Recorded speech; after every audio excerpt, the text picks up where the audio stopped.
देखो प्रदूषण पढ़ रहे थे हम, प्रदूषण का करंट अफेयर PT 365 का 2024 का। अब इसमें हमने कितनी न्यूज़ कवर कर ली थी? हमने न्यूज़ कवर कर ली थी यहाँ से भैया, कई सारी न्यूज़ कवर कर ली थी हमने। क्लाउड सीडिंग तक पढ़ लिया था, क्लाउड सीडिंग तक पढ़ लिया था, नहीं क्लाउड सीडिंग तक। आज हम चलेंगे राष्ट्रीय स्वच्छ वायु कार्यक्रम पर। राष्ट्रीय स्वच्छ वायु कार्यक्रम, मैंने तुम्हें कहा था ये थोड़ा थोड़ा आगे पढ़ कर आइए खुद कर, तुम्हें वो चीज़ एक्सप्लेन करूंगा जो लाइन मुझे पसंद लग रही बनेगी, वही लाइन एक्सप्लेन करूंगा मैं। राष्ट्रीय स्वच्छ वायु कार्यक्रम, तो राष्ट्रीय स्वच्छ वायु कार्यक्रम है, इसके बारे में समझ, इंग्लिश में क्या नाम है उसका? National clean air programme. कब लाया गया था सर? 2019 में। ये तो लाया गया था सर, कितने साल के लिए? कितने साल के लिए लगाया था? 5 साल के लिए। 5 साल के लिए कार्यक्रम चला रहे हैं, तो कब तक है? 24 तक, 5 साल। और बताओ उसके बारे में क्या पता तुम्हें है? हाँ, ये सबसे मेन टारगेट था इसका। एक तो PM10 होगा, और एक PM कौन सा था? 2.2 हमारे, इसका लक्ष्य क्या था? देखो हवा के अंदर ना, इसका लक्ष्य क्या था? लक्ष्य था इसका जो PM पार्टिकल, हमारे PM पार्टिकल, ये तो PM 2.5 हुआ। एक हमारे पास PM10, ये दोनों इन्हें कितना परसेंट रिड्यूस करना? कितना? अच्छा 20 से लेकर 30% के आसपास से रिड्यूस करना, कम करने की कोशिश करनी, ये इसका लक्ष्य था। तो 2024 में खत्म हो रहा, कब? जनवरी को। ठीक, घोषणा हुई? कोई घोषणा हुई नहीं हुई अभी तक, चुनाव में बिजी हो गए लोग। सही बात है, आचार संहिता लगी गई है, समझने की बात है। तो जब आचार संहिता लग जाना, यहाँ देख लो, समझे बात बनेगी, यहाँ देख लो, जब आचार संहिता लग जा तो बहुत सारे नियम कानूनों का उल्लंघन हो, सब बंद हो जा, पूरा का पूरा, सारी पावर मजिस्ट्रेट के हाथ में चली जा। देखें जगह जगह टेंट लगा बैठे हुए, कारण क्या है? यही कारण, मॉडल कोड ऑफ कंडक्ट लगा हुआ, कुछ भी ऐसी भाषण नहीं दे सकते, बहुत सारी जगह भीड़ एक साथ भीड़ नहीं इकट्ठी हो सकती, ग्रुप नहीं बना सकते, समूह नहीं बना सकते, सारी पावर चुनाव आयोग के हाथ में चली जा। अच्छा और देखो सर, ये प्रोग्राम किसने चलाया था? ये इसके मंत्रालय का नाम पूछा जा सकता है। मैं बता रहा ना तुम्हें, पूरे यूपीएससी के पेपर में कभी भी किसी मंत्रालय का नाम पूछेगा ना, सही दिया ही नहीं, गलत ही वो। तो क्यों याद करो मंत्रालय का नाम? नहीं, छोड़ दो, आज याद करना। सही बात है, बस मोटे मोटे में नजर रखो कि अच्छे स्वच्छ वायु का कार्यक्रम, ये सारा काम कार्यक्रम तो पर्यावरण मंत्रालय देखता होगा, ऐसा करके दिमाग में मोटे मोटे तौर पे फॉर्मेट बना कर रखे करो। इतना ही, आगे बढ़ो। राष्ट्र स्वच्छ वायु सर्वेक्षण के बारे में लिखा हुआ नहीं पूरा का पूरा। अगले बार सीनू पूछेगा तुमसे, स्वच्छ वायु इसका उद्देश्य क्या है? समाज में सभी वर्गों में जागरूकता पैदा करना, इसका टारगेट है। समाज के अंदर जितने भी वर्ग है ना, सबके अंदर जागरूकता पैदा करना, इसका टारगेट है। कैसे इनके सबके अंदर जागरूकता पैदा करी जाएगी, ये इसका लक्ष्य है। ये नहीं पूछना घबराओ, NCAP के तहत 131 शहरों को कवर करा जा रहा है। कितने? 131 शहरों को, याद रहेगी बात यार? ठीक है, चलो चलो चलो चलो चलो चलो चलो चलो। अरे 131 शहर CPCB की गाइडलाइंस में 131 के, पहले 122 थे, अब 131 हो गए। तो वही बात है, ये नहीं पूछना है 122 थे 131 हो गए, नहीं, उसका टारगेट पूछो, उद्देश्य क्या है इसका? 5 साल का कार्यक्रम, 20 से लेकर 30% जो PM 2.5 और PM10 ये इनके पार्टिकल को कम करना, इसका लक्ष्य है। तो ये 2024 में खत्म हो रहा है।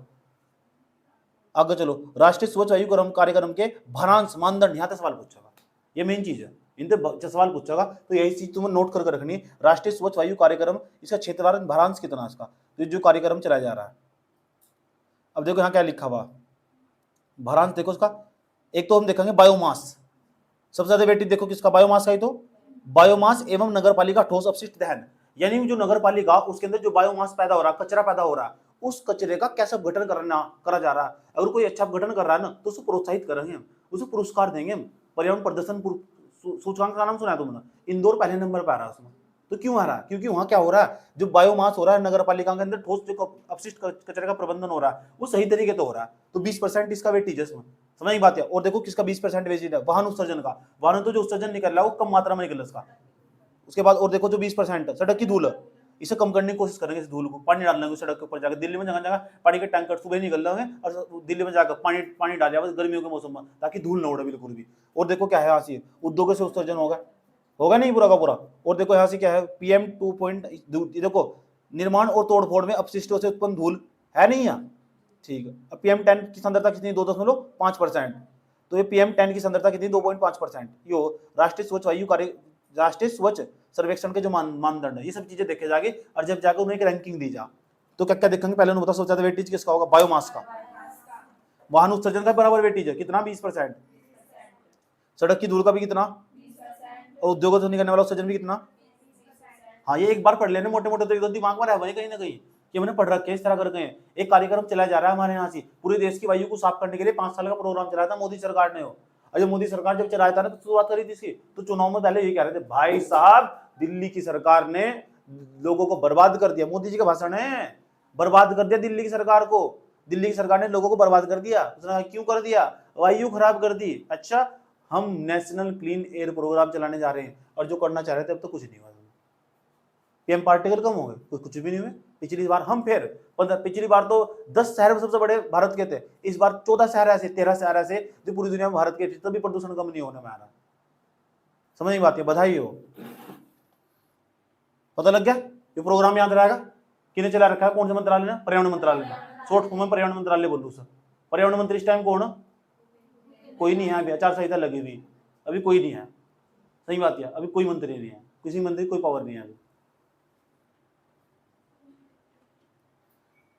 जल प्रदूषण और संरक्षण लिखा हुआ, जल प्रदूषण के बारे में बात आ जाएगी। अच्छा ना बताओ, जल प्रदूषण के लिए मानक कौन जारी कर रहा, CPCB, और उसका एक्ट कब का, 1974 का।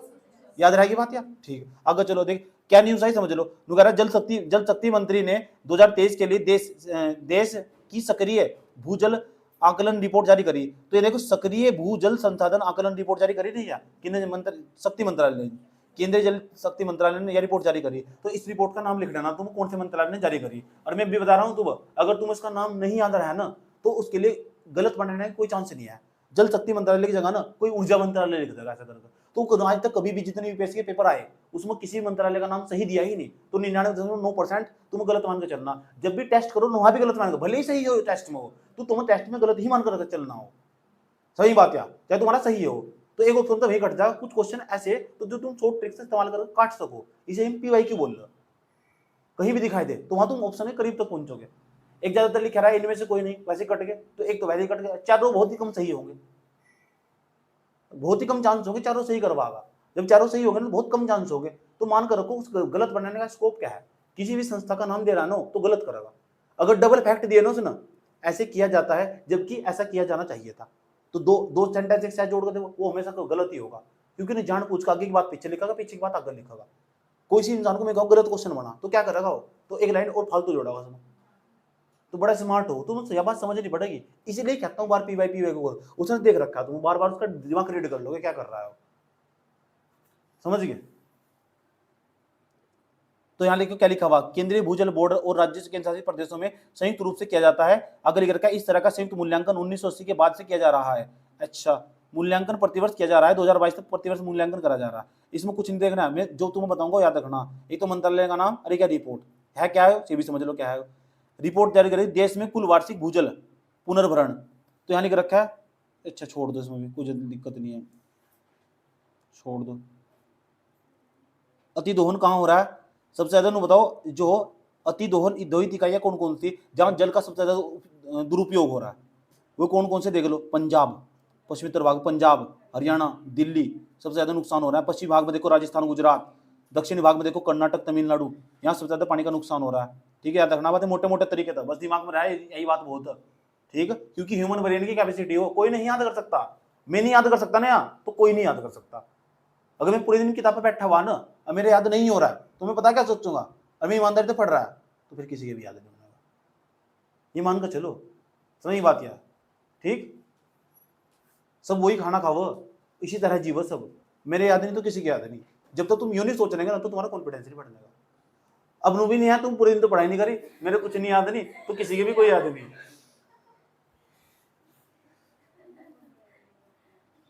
इतना भी भावना नहीं बहना। अच्छा ये बताओ, ज्यादा जल हमारे यहाँ क्या पाया जा, ग्लेशियर में पाई जा, नदी में पाई जा हमारे यहाँ ज्यादा जल, या भूमि पर पाई जा। ये सवाल पूछा हुआ भी हो। महासागर में ज्यादा जल मिलेगा, ग्लेशियर में ज्यादा जल मिलेगा, ग्लेशियर नदी में ज्यादा जल मिलेगा, या झीलों में ज्यादा जल मिलेगा। काम कर लो, ग्लेशियरों में सबसे ज्यादा जल, जाकर चेक कर लियो, ग्लेशियर में इतने बड़े बड़े पहाड़ हैं, ग्लेशियर पिघल गए ना तबाह कर देंगे तुम। क्वेश्चन भी आता तो ऐसे ही सवाल आओ बस। मुझे कहां पता रहा क्वेश्चन आता, क्योंकि सेम क्वेश्चन PIQ में रखा है, टेस्ट में देखता भी नहीं है। मेन सोर्स क्या है? अपना स्टैटिक नोट्स और क्या है? PYQ। ठीक, खाना बाद में हो, एक PYQ जरूर पढ़ लूंगा, एक टुकड़ा खाया एक PYQ, आ जाओ अंदर।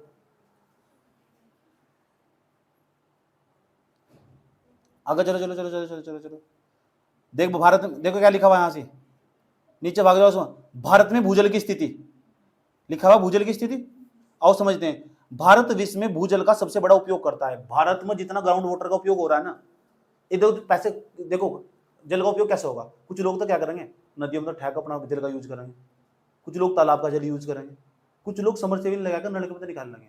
पूरी दुनिया में सबसे ज्यादा जमीन के अंदर से जल निकाल रहे, झील का, नहरों का, इनका कम उपयोग कर रहे।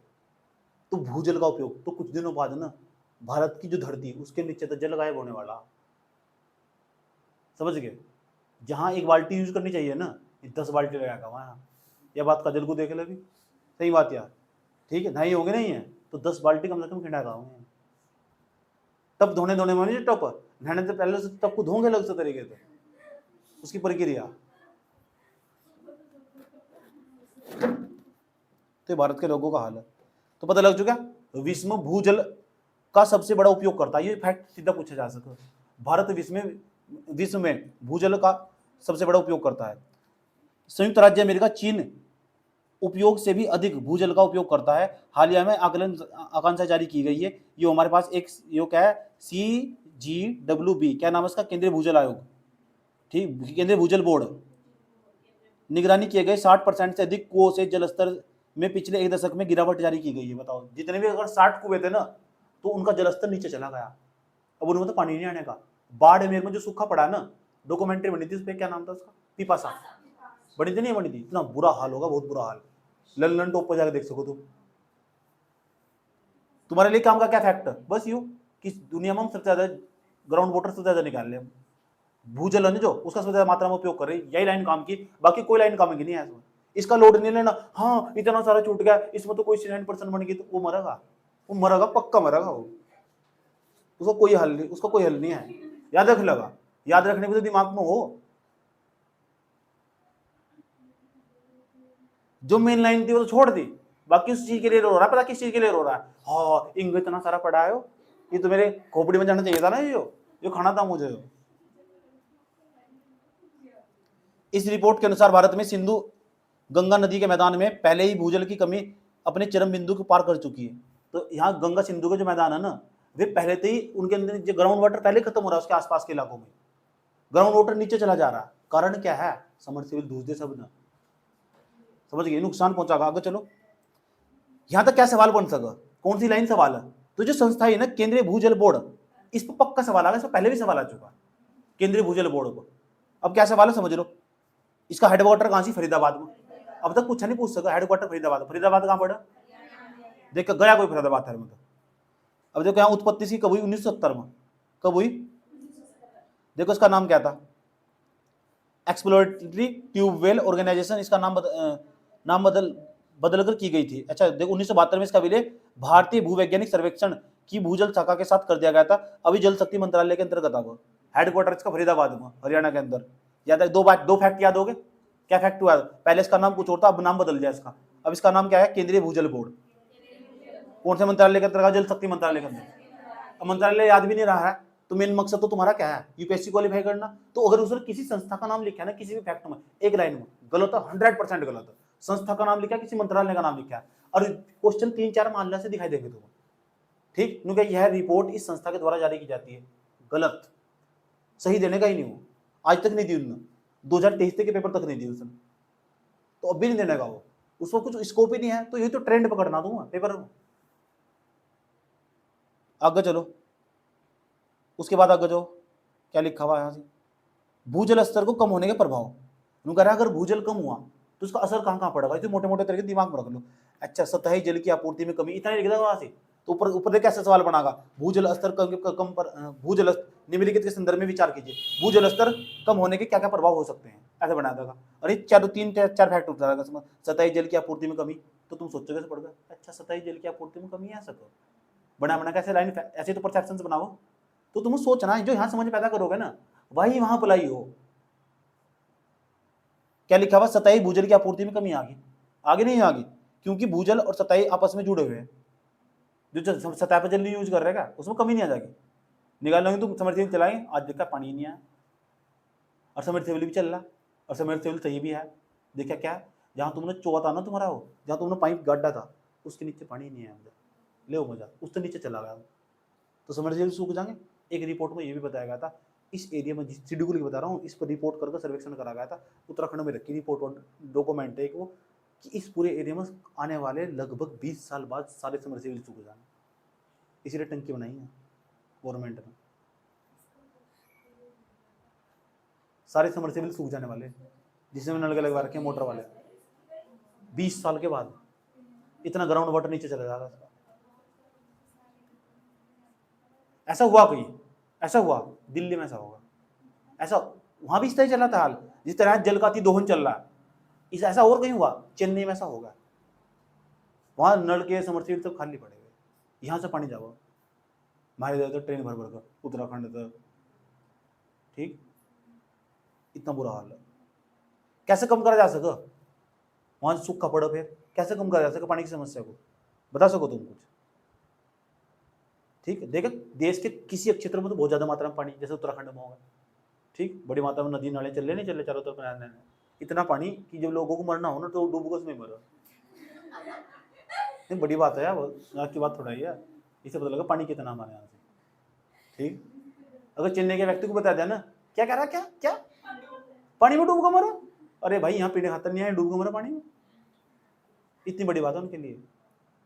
पूरी दिल्ली में एक नलका दिखा देना तुम, हैंडपंप एक भी टंकी दिखा देने जिससे तुम फ्री में पानी पी सको, खाना लग लो तो पानी लग लो, साफ बात है। सिकुड़ते जल भर्त, खाद्य सुरक्षा और किसानों की आजीविका का प्रभाव, किसान बर्बाद हो जाएंगे। जल निकासी गुणवत्ता में चिंताएं, जो जल निकाल लोगे तुम, जलापूर्ति लागत बढ़ जाती है, जो जल निकालने की लागत है ना वो बढ़ जाएगी, और लंबे पाइप डालने पड़ेंगे इसमें तुम्हें, बढ़ने जाएगी। अब वाटर ट्रेडिंग क्या हो, ये बड़ा अच्छा वर्ड है, बताओ क्या हो वाटर ट्रेडिंग, पता, ये सब अच्छा सवाल है, ये अच्छा सवाल बन सके, वाटर ट्रेडिंग हो क्या हो वाटर ट्रेडिंग,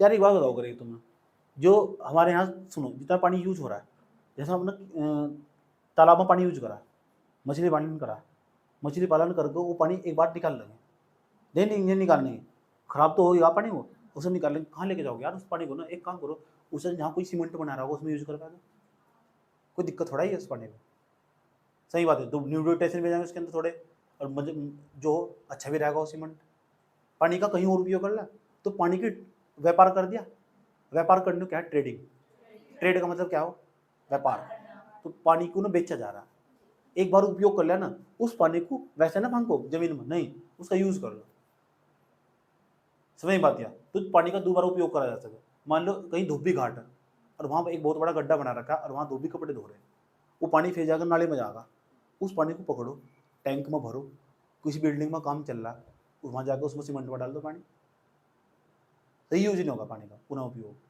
क्योंकि हम कहीं और भी तो सीमेंट में पानी डालने खातर लेकर आएंगे तो बचा नहीं सकते इस तरह का, ये सब उससे थोड़ी सी कॉस्ट भी हो जाएगी, और जो धोबी पानी यूज कर रहे थे पानी का, उस पानी में पैसा भी कमा सके, तो ट्रेडिंग करने का मतलब भी पैसा कमाना हो, इसे बोलो वाटर ट्रेडिंग, तो जल का पुनः उपयोग होगा नहीं, याद रखिए बात यही है अल्टीमेट गोल। नीति आयोग ने उपचारित अपशिष्ट जल के पुनः उपयोग को बढ़ावा देने के लिए वाटर ट्रेडिंग मैकेनिज्म शुरू किया है। सवाल पता क्या पूछा, वाटर ट्रेडिंग किसने शुरू करी, पहला सवाल यही है, नीति आयोग ने। नीति आयोग कब बना, 2015 में, योजना आयोग की जगह, ठीक है। अभी राहुल गांधी ने कहा अगर हमारी सरकार आती ना, हम नीति आयोग को बंद करके योजना आयोग चलाएंगे दोबारा, बढ़ा दे सिलेबस। वाटर ट्रेडिंग के बारे में समझने की लाइन, और किसी में 50% पूछा जा सका ना, ऐसे पूछेगा वाटर ट्रेडिंग निम्नलिखित में से किसे संदर्भित करता है, फिर एक स्टेटमेंट बना बी सी डी, और उसमें तो पूछेगा कौन सी सही परिभाषा होगी, फिर तुम वहां कंफ्यूज हो, तो ऐसे सवाल को कभी नहीं छोड़ना चाहिए। पता क्या करना चाहिए उसको, उसके शब्द जो दे रखा है ना, वाटर ट्रेडिंग, तोड़ कर, ट्रेड माने व्यापार करना, वाटर वाटर जल, जल को बेचना। अब देखो कौन सी लाइन तुम्हारे दिमाग में उस तो मैच खा रही। ऐसे सब तो आसान सवाल हो जो परिभाषा वाले दे रखे हो उसके अंदर, और तुम भाग्यों से छोड़ दो 10 सवाल 15 सवाल तो तुम ऐसे छोड़ जाओ।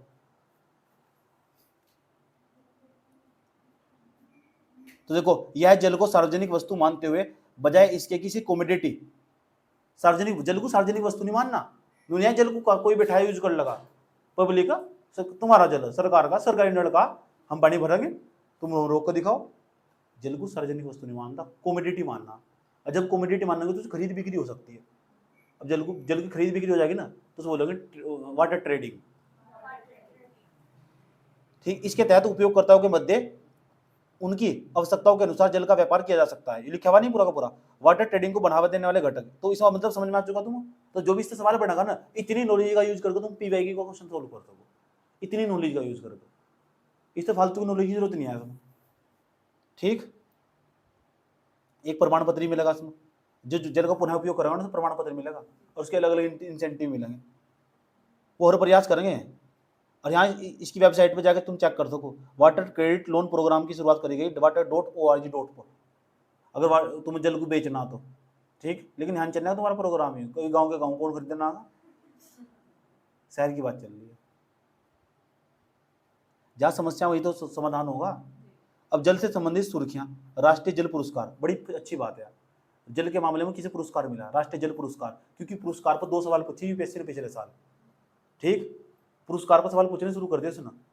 अब पिछली बार भी सवाल पूछा था, तो पुरस्कार पर सवाल पूछना स्टार्ट कर दिया, तो इन्होंने भी मैगजीन में डालना शुरू कर दिया अपनी।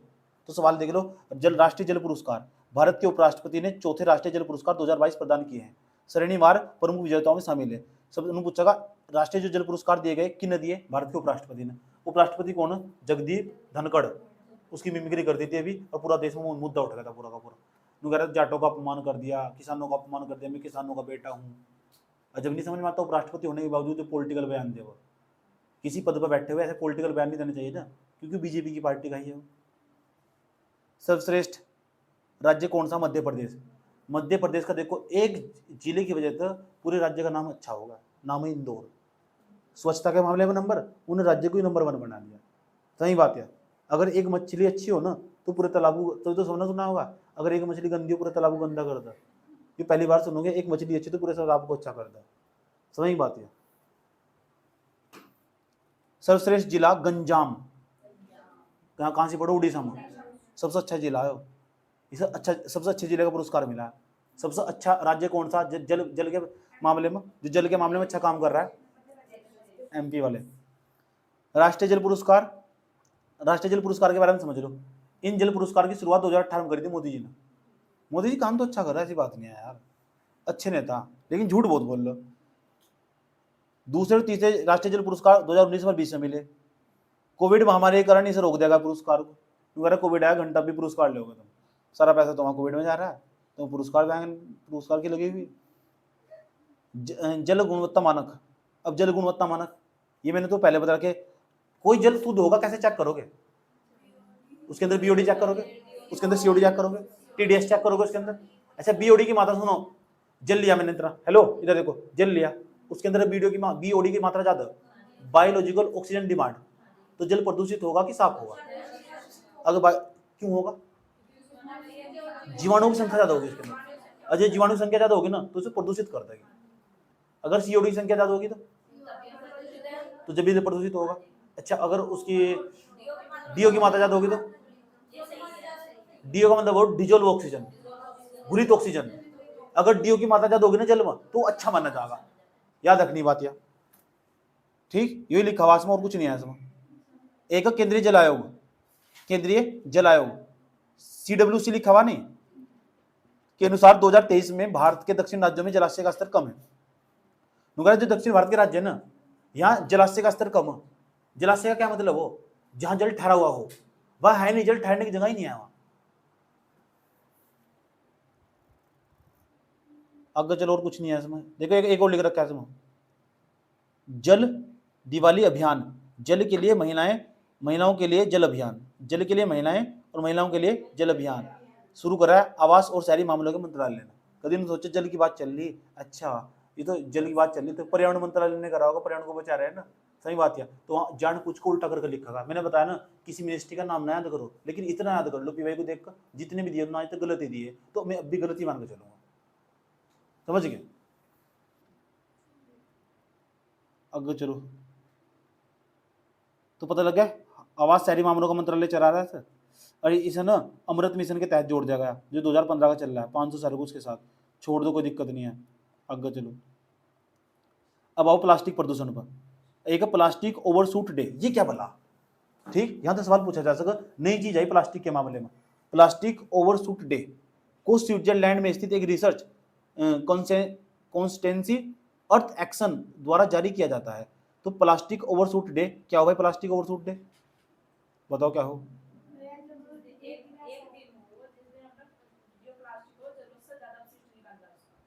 तो भारत में एक दिन आया था ऐसा, 6 तारीख का, 6 जनवरी का। तो भारत में मनाएगा। देखो हम हर दिन का प्लास्टिक यूज कर रहे नहीं कर रहे? कर रहे। जब हम प्लास्टिक यूज कर रहे हैं ना, तो दिक्कत पता कहाँ आ रही? प्लास्टिक यूज करने के बावजूद ना उसका ना पुनर्चक्रण नहीं हो पा रहा, रिसाइकिल नहीं यूज हो पा रहा। कितनी भी यहाँ प्लास्टिक की चीज रखी, सोच कर देखो, 1 2 3 4 5 6 7 8, अभी टूटने फूटने के बाद जागी कहा? क्या ये उसी स्थान में पहुंचेगी जहां बनी थी? विस्तार, जिन्हें इसका विस्तार करा था, उत्तरदायित्व, निर्माता उत्तरदायित्व, जिन्हें बनाया था, इस सिद्धांत पर काम करी, उसके अगर पास पहुंच गई तो 100% इसकी रिसाइकिल हो जाएगी। अब एक पता क्या हो, एक ऐसी प्लास्टिक हो, पता वह ना बहुत छोटी प्लास्टिक हो, इतनी छोटी प्लास्टिक हो वो हमारे साइड हो जाए, बिल्कुल वो हमें दिखाई देती, जैसे छोटी छोटी चिप, छोटी छोटी होती चिप हो जाएगी। जैसे बोतल है, चलो बोतल तो चली गई वहां से। अब इसके बोतल के अंदर ना एक छोटा सा पहिया सा निकल गया इसके अंदर, बोतल के अंदर लिखा हुआ, ठीक, और यहीं यहीं रहेगा, इसे इतने से कोई लेना होगा। और ऐसा ऐसा कचरा कहीं से जगह फैल रहा होगा, इसे माइक्रो प्लास्टिक बोल रहा हूँ। माइक्रो बीट्स नहीं होती, माइक्रो छोटी प्लास्टिक हो, या इसकी भी बात करें आजकल, इसकी बात आ रही, ये भी बहुत कचरा फैला रही, क्योंकि आप प्लास्टिक की काउंटिंग में नहीं आती। ठीक, आगे पढ़ेंगे इस चीज को भी। तो प्लास्टिक तो बहुत नुकसान पहुंचा रहा है। एक दिन में हम कई टन प्लास्टिक पैदा कर रहे हैं, कई टन। भारत बड़ी मात्रा में प्लास्टिक पैदा करने मामले में बहुत अग्रणी देशों में। ठीक, तो प्लास्टिक ने बहुत समस्या पैदा कर रखी है हमारे लिए। अब एक माइक्रो प्लास्टिक आ गया, तुमने शायद सुबह को कोलगेट करना स्टार्ट कर दिया, उसे माइक्रो बीट्स भी कहते हैं, और वो छोटे छोटे कण दिखाई देंगे तुम्हें कोलगेट के अंदर, छोटे छोटे कणों प्लास्टिक से चमकीले सतरंगी कलर के, और तुम करे दांत तो, ठीक, क्लोजअप में हो जाता है। उसके बाद तुमने यूज कर दिया, वाश बेसिन में डाल दिया सारा का सारा, और सुन लो, और निकल के बता कहाँ चला गया वो माइक्रो प्लास्टिक, वो अपघटित नहीं होता छोटे से में, उन्होंने कोई ताकत नहीं है जो उन्होंने गला देगा। वे नहरों में चले गए, नहरों में जाकर मछली ने खा लिया, मछली गाँव में आएगी, मछली बैठकर खा रहे हो, वो माइक्रो प्लास्टिक फिर हमारे अंदर ही आएगा, और एक जगह इकट्ठा होता रहेगा। फिर पता क्या क्या हुआ, मेरे यहाँ रसोड़ी हो रही है, मेरे यहाँ से शरीर में रसोड़ी है, मेरे यहाँ से रसोड़ी हो रही है, वही माइक्रो प्लास्टिक इकट्ठा हुआ, तो जिस पर्यावरण को नुकसान पहुंचाए वो इकट्ठा होगा। सही बात है। तो मछली का उदाहरण दिया मैंने ना, जो पानी है वही हम वहाँ से गेहूं में यूज कर रहे हैं, और गेहूं तो वो आराम तक प्रवेश कर जाएगा बड़ी प्यार के साथ, और आ जाएगा फिर गेहूं में आकर बैठ गया, रोटी क्या हुआ, रोटी खाया, टुकड़ा खाया माइक्रो प्लास्टिक अंदर, उसे माइक्रो बीट्स बोल रहा हूँ। समझ आई बात है, फिर नुकसान पहुंचाएगा हम। अच्छा देखो, सीपीसीबी क्या कह रहा है, प्रति वर्ष एक साल में 3.4 मिलियन टन प्लास्टिक का उत्पादन हो रहा है। बड़ा इंपॉर्टेंट डाटा, यूज कर सको, इसे लिखना चाहिए तुम, इस डाटा को लिख ले हो। उसके बाद क्या कह रहे हैं, ये कह रहे हैं 12.3% प्लास्टिक का अपशिष्ट का पुनर्चक्रण किया जाता है। कह रहे जितना भी प्लास्टिक पैदा हुआ था ना, 12% ही लौट का आया। आसान भाषा में कुछ ऐसे समझो, ऐसे मार्कर बनाए हमने 100, 12 मार्कर ही उनके पास पहुंचे, 12 मार्कर ही। अब 100 में तो 12 घटाओ, कितना बच जाएगा, 88 मार्कर कहीं पर्यावरण में पड़े हैं। भारत का हाल है वो, ऐसी बोतल बनाई हमने, 100 बोतल बनाई, तो 100 मतलब 12 बोतलें उनके पास पहुंची जिन्हें बनाई थी। रिसाइकलिंग करने की जिम्मेदारी उसकी हो ना, वही सब पिघलागा, पिघलाने के बाद दूसरी बोतल बनागा, उसी की जिम्मेदारी, जिन्हें बोतल बनाई थी, जिन्हें प्लास्टिक फैलाया था। उसके बाद पता क्या वो कह रहा है, सीपीसीबी के आंकड़े कह रहे, हमारे यहाँ जो पर्यावरण केंद्र, विज्ञान और पर्यावरण केंद्र, ये कह रहा है कि 12.3% प्लास्टिक मेरे पास पहुंच रहा है लौट कर। ये बहुत बड़ी समस्या, बहुत बड़ी समस्या। अर्थ एक्शन के अनुसार 98.55% अपशिष्ट का ठीक से प्रबंधन नहीं किया जा रहा है। ये अर्थ एक्शन एक प्रकार का संस्थान है। ये कह रही, ये इंस्टीट्यूशन पता क्या कह रहा है, ये कह रहा है 98% प्लास्टिक का पुनर्चक्रण ही नहीं हो पा रहा, सही तरीके से प्रबंधित ही नहीं हो पा रहा। अब बता समस्या कहाँ नहीं है, आगे चलो। अच्छा, एक दिन अगर प्लास्टिक बहुत ज्यादा मात्रा में हो जाए ना, उसे हम ओवरशूट डे बोल रहे हो, प्लास्टिक ओवरशूट डे। क्या बोल रहे हो सर? जितना नहीं होना चाहिए था उससे भी ज्यादा होगा प्लास्टिक। ठीक, देखो उस दिन को देखो प्लास्टिक ओवरशूट डे के बारे में, यह उस दिन को व्यक्त करता है जब उत्पादित प्लास्टिक अपशिष्ट की मात्रा अपशिष्ट कचरा हो उसे प्रभावी ढंग से प्रबंधित करने के लिए मौजूद अपशिष्ट प्रणालियों को क्षमता से अधिक हो जाती है। ठीक, यह देश कुप्रबंधित अपशिष्ट सूचकांक पर आधारित है। कुप्रबंधित, अच्छा प्रबंधित नहीं, कुप्रबंधित अपशिष्ट सूचकांक पर आधारित है।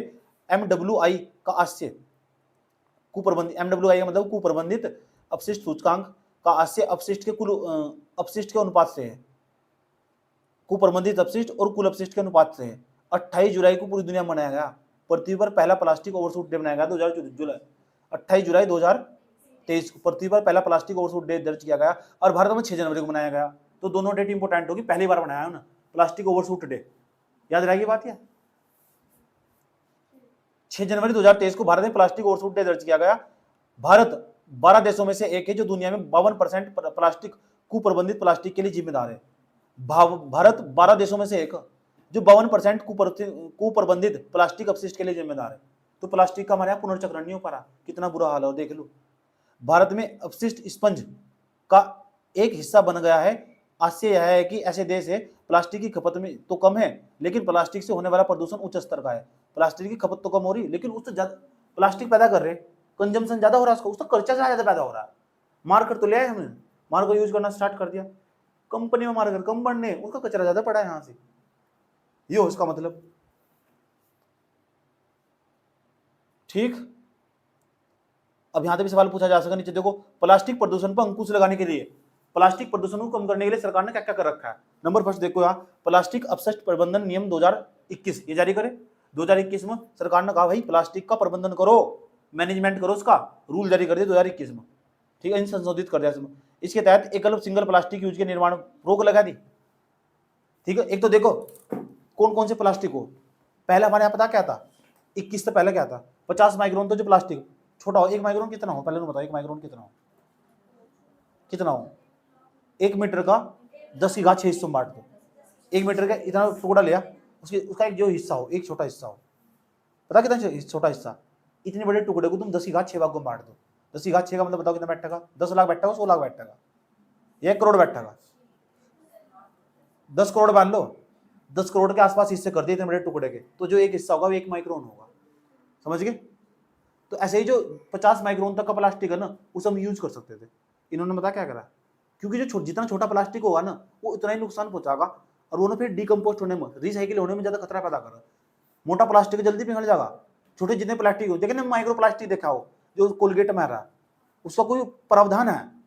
तो ऐसा कहीं ऐसा तो है नहीं कि हम जो सिंक यूज कर रहे हैं अपने घर में, वॉश बेसिन यूज कर रहे हैं, उसके नीचे एक और झंडा लगा दो और वो माइक्रो प्लास्टिक को इकट्ठा करता हो। तो प्लास्टिक जितना बारीक होगा ना इतना नुकसान पहुंचाएगा।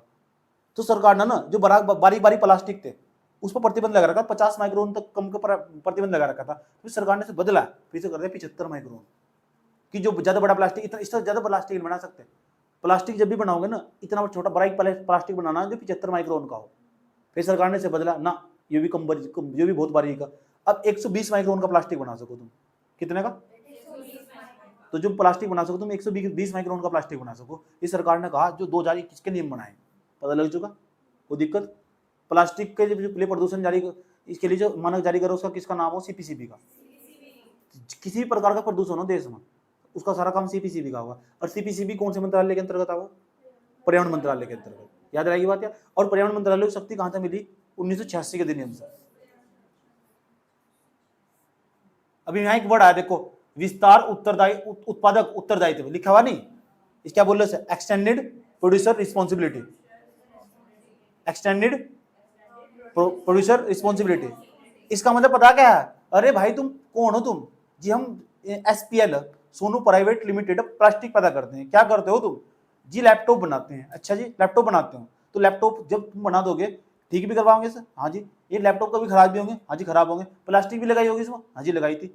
बनाने वाला कौन, निर्माता, निर्माता कौन है, सोनू प्राइवेट लिमिटेड। अच्छा प्लास्टिक बनाई थी, अब वो जो प्लास्टिक आ गई तुम्हारे पास ही आ गई, तुम्हारी जिम्मेदारी होगी, सरकार कहती है तुम्हारी जिम्मेदारी होगी, तुम ही निर्माता हो, तुमने इसका विस्तार करा, तुम ही निर्माता हो, तो जिम्मेदारी भी तुम्हारी, रिस्पॉन्सिबिलिटी भी तुम्हारी। इसी सिद्धांत पर काम करना चाहिए, जितनी भी कंपनियां काम कर रही, जो भी पोल्यूशन फैलागी उसका निपटान भी वही करेगी, इसे बोल रहे ईपीआर, हिंदी में क्या बोल रहे हो, विस्तारित उत्पादक उत्तरदायित्व, याद रहेगी इसका मतलब क्या हो। चलो अब ये जो नियम बदल गए, 2022 के नियम आए, ठीक है, तो 2021 वाले नियम थे, 2022 के नियम देखो क्या है। इन नियमों का उद्देश्य प्लास्टिक पैकेजिंग अपशिष्ट की चक्रीय अर्थव्यवस्था को मजबूत करना और प्लास्टिक पैकेजिंग अपशिष्ट के लिए पुनर्चक्रण का संरचना का विकास करना है। अच्छा तुमने देखा जब तुम अमेजन के यहाँ तो ऑर्डर मंगाते नहीं मंगाते, तो उसमें एक समस्या खड़ी हो रही थी, उसमें 10-10 लेवल लिपटका होती, 10-10 लेयर, और सारी प्लास्टिक की थी। में सही बात है, कोई भी चीज मंगाओगे एक डब्बा फेंकने के लिए उसके अंदर फ्रिज लेकर आओगे, सही बात, उसका प्लास्टिक का ढक्कन अलग हुआ करता था, तो प्लास्टिक फैलता नहीं होगा इस तरह से, और गत्ते का गुद्दे का अलग हुआ करता था। सही बात है, पहले ऐसा ही हुआ था, डिब्बे में अलग पैक करके भेज रहे, वो प्लास्टिक के डब्बे में पैक करके भेज रहे, सरकार ने कहा हटाओ उसे, जो भी भेजना ना अपने आप लेके जाएगा, जिसे लेके जाना उसकी सुरक्षा खुद की होगी, प्लास्टिक का कवर नहीं बनने का आज के बाद। देखिए नहीं पॉलीथीन कैसी आने लगी बजा, सही बात, सिंगल यूज प्लास्टिक ऐसी पॉलीथीन है, पॉलीथीन है, क्या जमाना आएगा। सही बात यार, ये कुछ दिन की वैलिडिटी है, ये टूट को खुद नीचे गिरने वाली मोटरी के सिर पर। सही बात है, और जो पुराने वाली पॉलीथीन हुआ करती थी ना, जब हमारे नाना उसमें केले लेके आ करते थे, सही बात है, कुछ भी हो जा झूल के जाकर उस पॉलीथीन नहीं टूटती है।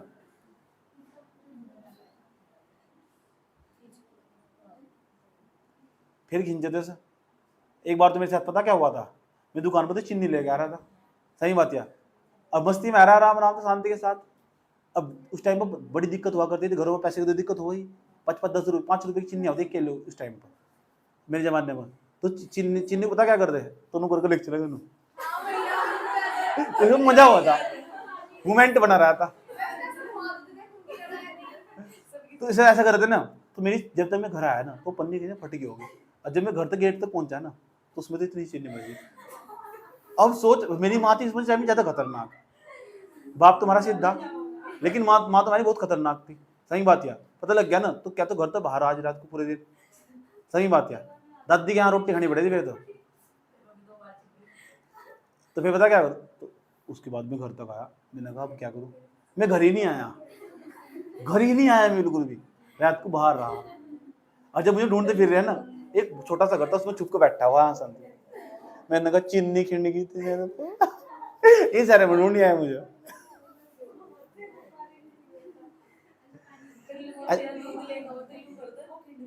हाँ वो तो सिद्धांत काम कर रहा हूँ, फिजिक्स की तमीज इतनी पड़ी, देख रहे डोलो में पानी लेकर रखा कर, ठीक है, तो वहां तक जाओ तो हम तो सोचा, पता क्या सोचा, ये पानी यहाँ तक तो आया, अगर हम ऐसा रखेंगे तो गिर जाएगा, और फिर नू करेंगे तो क्या हो जाएगा, इसका मतलब वो भी गति की अवस्था में, वो भी यहाँ न्यूटन के नियम काम कर रहा है। जब गाड़ी पे तुम तो चलती गाड़ी पे तो जब गाड़ी चल रही थी, कभी गया बत्ती में खिंडाने की कोशिश करो, कोई चलती गाड़ी पे तो उतरेगा, एक तरफ ऐसे गिरेगा तो उसके आगे घूमना पड़ेगा, अगर वो सीधा डायरेक्ट वहां कूदेगा ना तो मरेगा वो, अगर उसके साथ आगे के ढाल में कूदेगा जाकर, गाड़ी चली थी एक मोमेंट आगे रखेगा पैर, तो वो क्या करेगा, उसके साथ गति की अवस्था में आएगा, वो भी 2-3 कदम आगे चलेगा, इसे फिजिक्स क्या हुआ। तो वो भी जो डोलो वाला हिसाब है ना, ऐसा करके घुमा रहे पूरा का पूरा हो, तुमने भी करेगा बदतमीजी,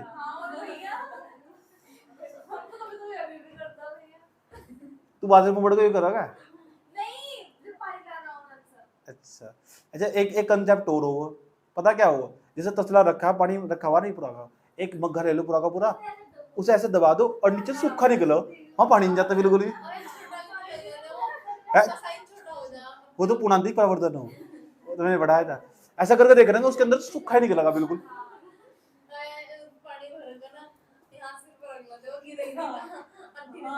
पानी भर कर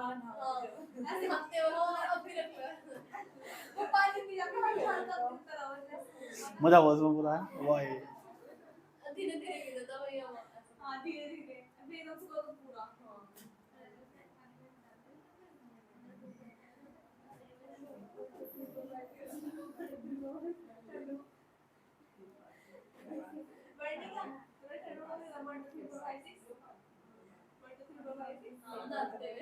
बस इतना ही है। प्लास्टिक प्रदूषण को समाप्त करने के लिए वैश्विक संधि पर जीरो ड्राफ्ट, एक आया zero draft, UNEP, UNEP United Nation environment programme, कब बनाया गया था वो, यूएनईपी कब बना, 1972 में, कब बना, स्टॉकहोम सम्मेलन में, कि अंतर सरकारी वार्ता समिति ने प्लास्टिक प्रदूषण की रोकथाम पर कानूनी रूप से बाध्यकारी अंतरराष्ट्रीय संधि पर जीरो ड्राफ्ट जारी किया। ये क्या बोला, और जीरो ड्राफ्ट के बारे में समझते क्या बोला, आसान भाषा में समझने के लिए, सर्वाधिक खतरा पैदा करने वाले प्लास्टिक पर वैश्विक स्तर पर प्रतिबंध होगा। जो प्लास्टिक सबसे ज्यादा खतरा पैदा कर रहा उस पर पूरी दुनिया बैन लगाएगी, हम ही बैन नहीं लगाने के। इसीलिए देखो ऊपर क्या लिखा हुआ, जीरो ड्राफ्ट, वैश्विक संधि का जीरो ड्राफ्ट, ये तो लिखा हुआ। तो ऐसी प्लास्टिक जो पूरी दुनिया को नुकसान पहुंचा रही, उस प्लास्टिक पर पूरी दुनिया प्रतिबंध लगाएगी, हम ही नहीं लगाने के, पूरी दुनिया प्रतिबंध लगाएगी। ऐसी कोई प्लास्टिक है? आसान बताता हूँ, कुकर है, उसके पीछे हत्ता देखा हो, दुनिया कोई ताकत नहीं है उसको फूक भी दे, वो बेकेलाइट का बना हुआ हो, किसका? ऐसा प्लास्टिक हो, ठीक, फूक जाओ, जितनी भी हत्या हुई सारे यूज हो। कभी कभी बचपन में तो सोचता है यू क्यों नहीं पिघल रहा, पूरा बर्तन पिघलेगा नहीं, कारण क्या है? क्योंकि उसी ऐसे मटेरियल का बना हुआ ना। तो ऐसी जो खतरनाक चीजें ना, इनका कम से कम उपयोग होना चाहिए। अब फिर क्या करें सवाल, फिर तो कुकर पूरा गर्म हो जाएगा, वो नहीं होगा, और गर्म भी नहीं होता, वो गर्म भी तो नहीं होता ना।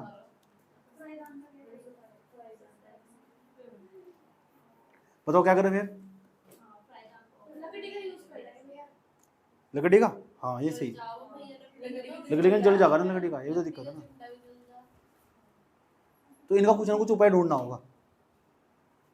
एक तरीका ऐसा हो सके, इन्वायरमेंट फ्रेंडली बनना हो तो फिर गैस को बंद कर दो, जब तक ठंडा नहीं होता जब तक करो, टाइम वेस्ट हो जाएगा, मेहमान उठ के भाग जाएंगे, ये तो दिक्कत है।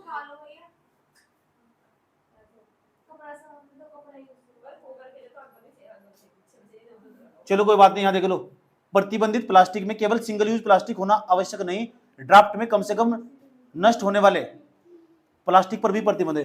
जो कभी नष्ट ही नहीं होता ऐसे प्लास्टिक पर भी प्रतिबंध लगाया जीरो ड्राफ्ट वाले में। पता लग गया क्या है जीरो ड्राफ्ट पर? वैश्विक संधि एक प्रकार किया, एक लाइन लिखनी है ऐसा करके, प्लास्टिक प्रदूषण को समाप्त करने के लिए वैश्विक संधि का जीरो ड्राफ्ट है। क्या है जीरो ड्राफ्ट? पता लग चुका क्या है? ऐसा प्लास्टिक जो नष्ट ही नहीं होता बिल्कुल भी, इसमें वही नहीं है जो सिंगल यूज प्लास्टिक है। अच्छा सिंगल यूज प्लास्टिक क्या हो? और फेंक दोगे, बताओ ऐसी प्लास्टिक कौन सी है जिसे बार यूज करा फेंक दिया?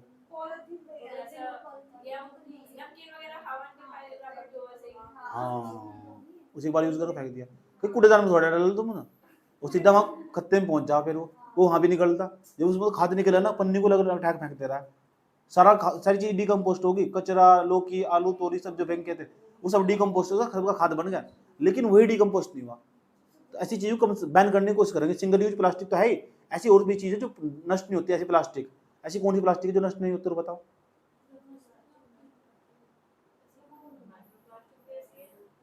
और बताओ ना, और कौन सी प्लास्टिक है जिसका एक बार यूज, और भी प्लास्टिक ऐसी बताओ कम समय में नष्ट होने वाली?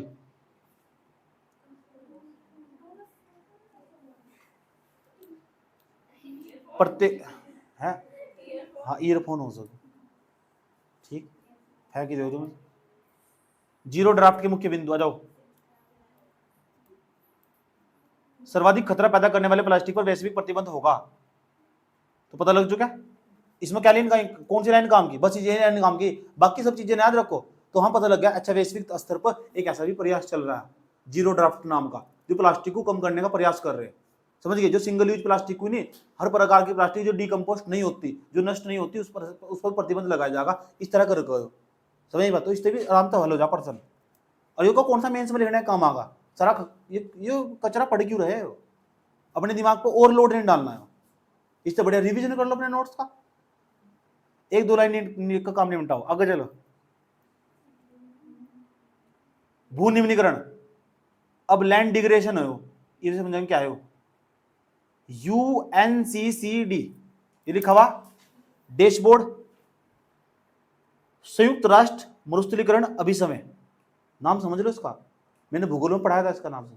जब 1992 का अधिवेशन हुआ था, 1992 में क्या हुआ था, 1992 में जब अभिसमय हुआ था, रियो डीजे पृथ्वी सम्मेलन हुआ था, तो वहां 3 बड़ी बात कही गई थी।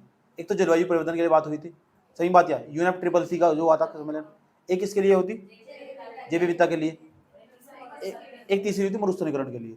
तो जो मरुस्थलीकरण के लिए अभिसमय आया था, कन्वेंशन आया था, मरुस्थलीकरण को कैसे रोकना, लगातार जो मरुस्थलीकरण क्या हो, जो जमीन है ना, उपजाऊ जमीन वह रेत में परिवर्तित हो रही है, जो उपजाऊ जमीन है ना वह रेत में परिवर्तित हो रही है। कुछ साल पहले मैं राजस्थान के जयपुर में गया था, राजस्थान के जयपुर में, और जब राजस्थान के जयपुर में गया था ना, इतनी धूल उड़ रही वहां सड़क पर, खड़ा होना मुश्किल है। ये समझ लो अगर तुम वहां रह रहे ना तो आधा किलो रेत खा जाओगे तुम आराम से, तुम्हें नहीं मिलता ना, क्योंकि वहां रेस्टोरेंट में बैठे हुए धूल उड़ कर फिर वहां खाने में चली जाएगी, खाना ही पड़ेगा, वो भूख के मर नहीं सकते। अब वहां के लोगों को आदत है, इतनी बुरी धूल उड़ रही, समझ नहीं बात है, इतनी धूल उड़ रही थी वहां से, क्या कारण क्या है, मरुस्थलीकरण बढ़ गया बहुत ज्यादा, और वो मरुस्थलीकरण ना तेजी के साथ बढ़ता जा रहा है, और बढ़ता बढ़ता एक आकांक्षा कुछ साल बाद में यूपी तक पहुंचेगा, राजस्थान यूपी फिर हरियाणा तक पहुंचेगा, उत्तराखंड भी ज्यादा दूर नहीं है, सही बात है, फिर उत्तराखंड तक पहुंचेगा वो, फिर उत्तराखंड फिर पिथौरागढ़ भी ज्यादा दूर नहीं है, सही बात है, वो जो रोड है ना वो ऑटोमेटिक फट चुकी होगी, रेत में परिवर्तित हो चुकी होगी, वहाँ रेता पड़ा होगा, फिर सारे घर के अंदर जो फर्श है ना वो भी टूट चुका होगा, फिर तुम भी रेता खा रहे हो। इस अच्छा IQ पे आईपी तो हो नहीं सकता, ये तो बड़े वाला IQ आईपी है। चलो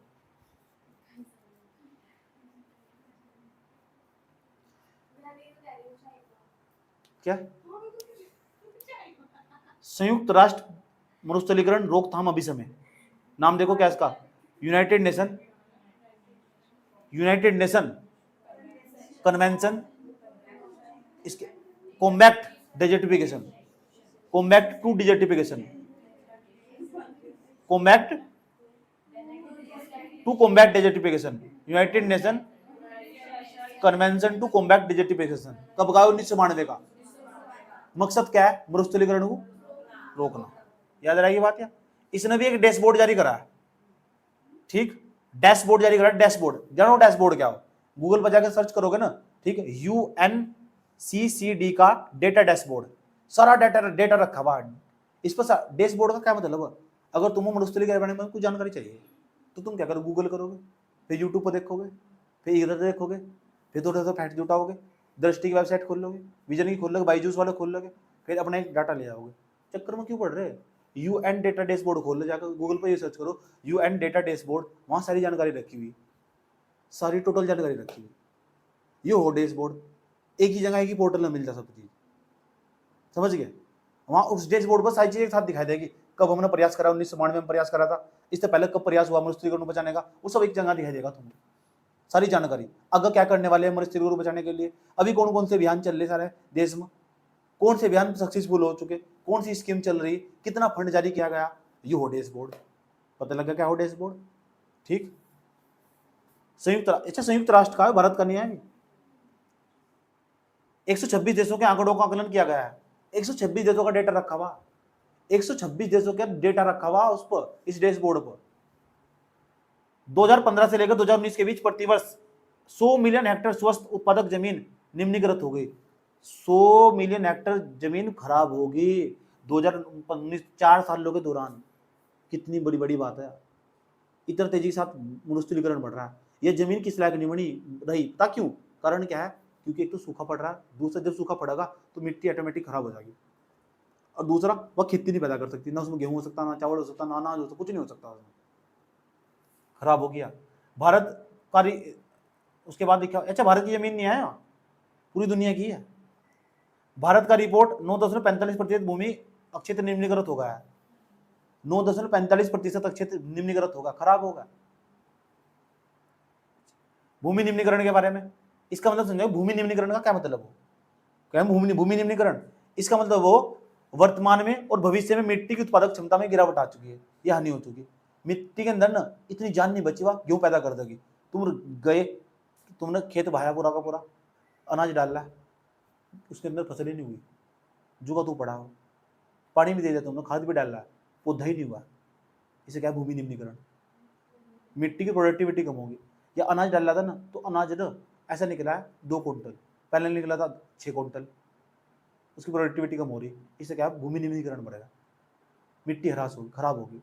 अगर तुम्हें समस्या पता ना तो 20 क्वेश्चन वैसे कर दोगे तुम, ये जो मैं बीच में बोल बोल कर बात बता रहा ना, यही खोपड़ी चला हुआ, जब तक तुम ये नहीं सोचने का हमने सब पढ़ रखा है, बैठ कर टाइम दे रखा है, तब तक तुम्हारे क्वेश्चन सही नहीं जाने, इस बात को मान लो,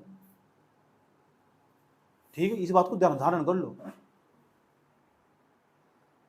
तुम क्या सोचते होगे ट्यूशनों में कैसे पढ़ाई होती होगी, चलो बताओ कैसे पढ़ाई होती होगी, बड़े बड़े ट्यूशन, एक कोचिंग सेंटर का नाम बताओ चलो, जो तुम्हारी नजर में हो, तुमने यूट्यूब पर देखा हो, चलो बताओ, जैसे मान लो, अब वहाँ का क्लास शेड्यूल बताता हूँ तुम्हें, 3 घंटे की क्लास होगी, 2 घंटे की, ठीक, और कोई क्लासेज होंगी। बच्चे कितने बैठे हैं अंदाजा लगाओ, 2000 बच्चे एक क्लास में बैठे हो, एक सुबह को एक शाम को बेंच चलेगा, चल गया ठीक। कॉपी बनाओगे तुम, उन्हें घंटा ही फर्क नहीं पड़ेगा, तुम बनाओ या ना बनाओ, उनका मास्टर सुनेगा, काम देखेगा, कोई फर्क नहीं पड़ता। तो कहां से सक्सेस हो जाएगा बच्चा, जब तो सक्सेस रेट कब हो, पता लग गया। उन्हें कोई इंडिविजुअली इस तरह बैठ कर बता रहा होगा, टीचर उनका बात करेगा, होगा समाधान। मेंस में क्या हो, वहां से मेंस में से ज्यादा बच्चे क्वालिफाई हो, टीचर 1 to 1 जुड़ो, बड़े टीचर भी जाकर एक एक बताओ, देख बेटा इस तरह बढ़ना है, पूरा का पूरा सब्जेक्ट पूरा ऐसे बढ़ना, मेंस का रिजल्ट अच्छा चला जाए। पीटी में बच्चा बैठता नहीं, वो टेस्ट ही नहीं देना चाहता, समझ गए। पढ़ागा तो इतना थोड़ा ही पढ़ लगा जितना मैंने तुमको पढ़ा दिया, हो ही नहीं सकता, क्योंकि सारा सब्जेक्ट टीचर ही खुद एक्सप्लेन करता चला जा रहा है, हर सब्जेक्ट टीचर खुद बता रहा है, तो कहीं से कहीं तक भी नहीं है। आरसीए में बहुत सारी लड़कियां पढ़ रही, ठीक है, बताओ वे वहां तक दिल्ली शिफ्ट हो रही है, आरसीए में सभी। आरसीए में बच्चे से ले जाओ जी, घर में प्रॉब्लम हो, पढ़ने में अच्छा तो आरसीए में चले जाओ, राष्ट्रीय अकेडमी हो, ठीक। अगर तुम्हारा घर तो ही अच्छा डेडिकेशन बन पा रहा ना, तो उससे बेस्ट कोई जगह नहीं है, समझ गए। इसलिए घर का टाइम टेबल फिक्स, सब चीजें फिक्स निश्चित रख कर रखो, कौन सा टाइम कहाँ कितना देना, कुछ भी हो जाए एग्जाम निकालना, या खोपड़ी में चढ़ी होनी चाहिए, सही बात यार। और अब कहीं निकालना, अगली बार नहीं निकालना, इसी साल निकालना। सब समझ में आया। भूमि निम्नीकरण क्या हो, मिट्टी की प्रोडक्टिविटी में क्या जाएगी, कमी आ जाएगी, उत्पादकता कम हो जाएगी। ये जो आंकड़े दे रखे 109 102 ये हमें याद करने के नहीं, कोई याद रख लेगा ना, रखेगा तो गधाई है, पेपर याद तो रख रहा आंकड़े, पेपर नहीं क्लियर होने का उसका, वो आंकड़े तो याद रख लेगा, पेपर नहीं क्लियर होने का उसका।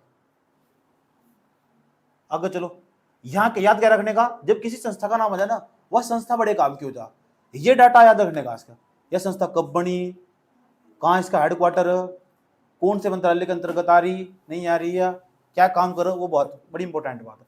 आ जाओ, संयुक्त राष्ट्र मरुस्थलीकरण अभिसमय, United Nation convention to Combat Desertification, इसकी फुल फॉर्म याद करनी पड़ेगी तुम्हें, क्योंकि चर्चाओं में इसमें मेंस में सवाल आ चुका है। संयुक्त राष्ट्र मरुस्थलीकरण रोकथाम अभिसमय लिखा हुआ नहीं पूरा का पूरा, तो इसमें जब लिखा हुआ है, इसके बारे में लिखा हुआ, तो यह मरुस्थलीकरण और चूचे, ये क्या हो भाई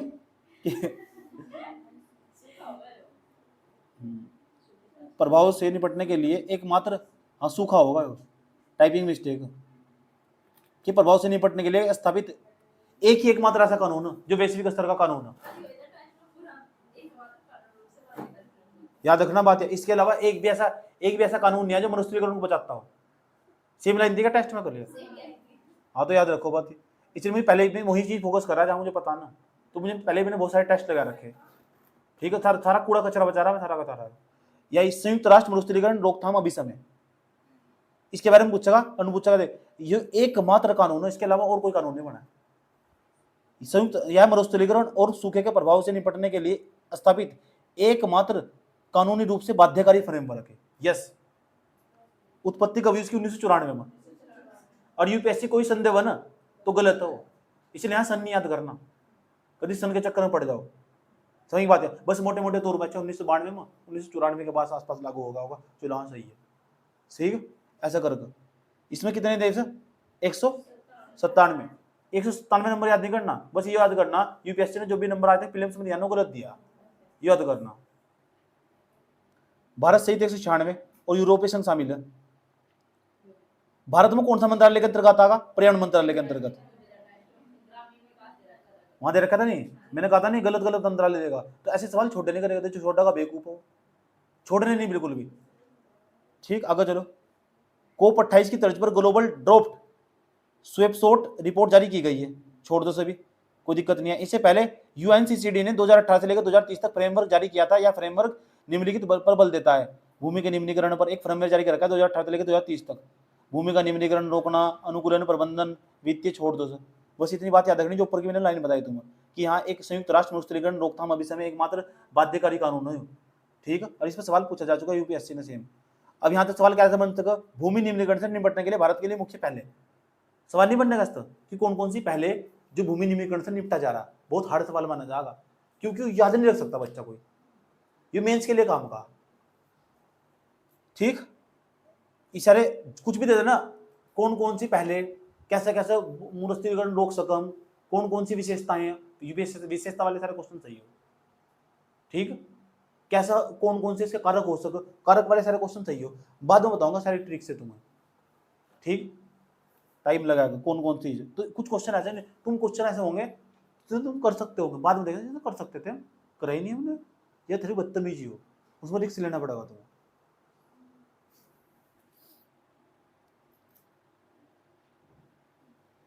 तो यहाँ तक एक लाइन लिखनी तुम बस, संयुक्त राष्ट्र रोकथाम अभिसमय, इसके बारे में लिखना बस, याद रहिए बात है। चलो अग, सैंड एंड डस्ट स्ट्रोम्स, ये धूल भरी आंधिया, क्या है ये धूल भरी आंधिया। फाओ का नाम सुना तुमने, फाओ फूड एग्रीकल्चर ऑर्गेनाइजेशन ने सैंड एंड डस्ट स्ट्रोम कृषि में समन अनुकूलन नीति और जोखिम प्रदमन के लिए मार्गदर्शन एक रिपोर्ट जारी की है। बस इस रिपोर्ट का नाम लिख लेना और इसका नाम लिख लेना फाओ का, और कुछ नहीं लिखना।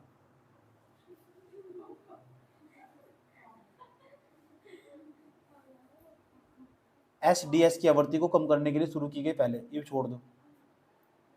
अन्य सुर्खियों में जाओ, आगे अन्य सुर्खियों में देखो, अन्य सुर्खियों में लिखा धरातलीय ओजोन।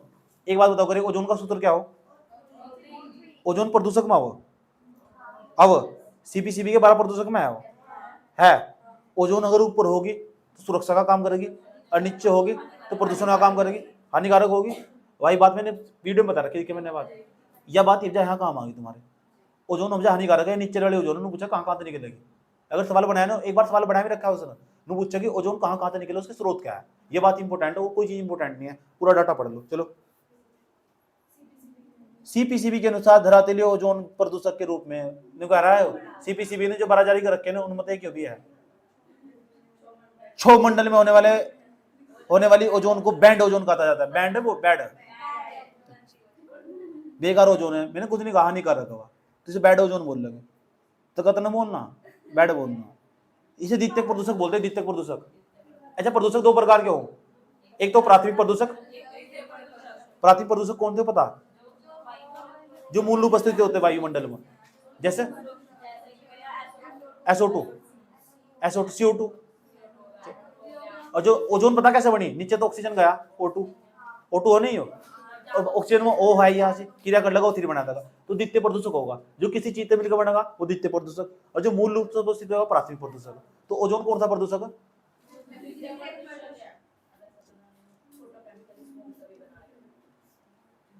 यह तब पैदा होता है जब दो प्राथमिक प्रदूषक आपस में जुड़ जाते हैं।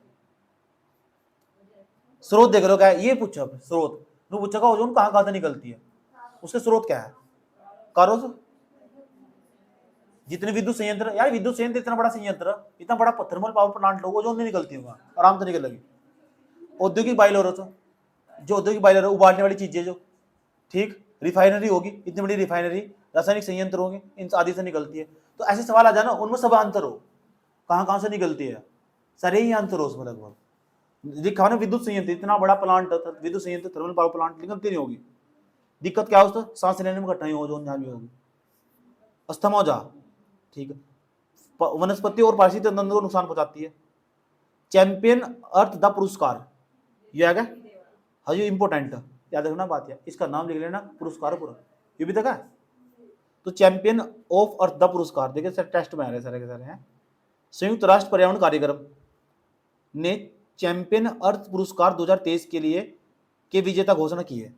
तो यह किसने जारी करी, UNEP ने। तो अगर वहां किसी का नाम देगा तो गलत भी दे सकता, याद रखना बात, ज्यादा चांस है गलत के, अगर सही भी हुआ तो गलत मान के चलूंगा, इसलिए मैं इतना पढ़ लूं कि हाँ सही है गलत है, UNEP का है नहीं है, लेकिन UPSC पेपर में पक्का गलत है किसी भी संस्था का नाम। तो देख लो, चैंपियन ऑफ द अर्थ पुरस्कार किसने जारी करा है, UNEP ने। और UNEP क्या है, United Nation environment programme. Champion of the earth पुरस्कार उन व्यक्तियों और समूह और संगठनों को प्रदान किए जाते हैं जिनके कार्यों का पर्यावरण पर रूपांतरकारी प्रभाव हुआ हो।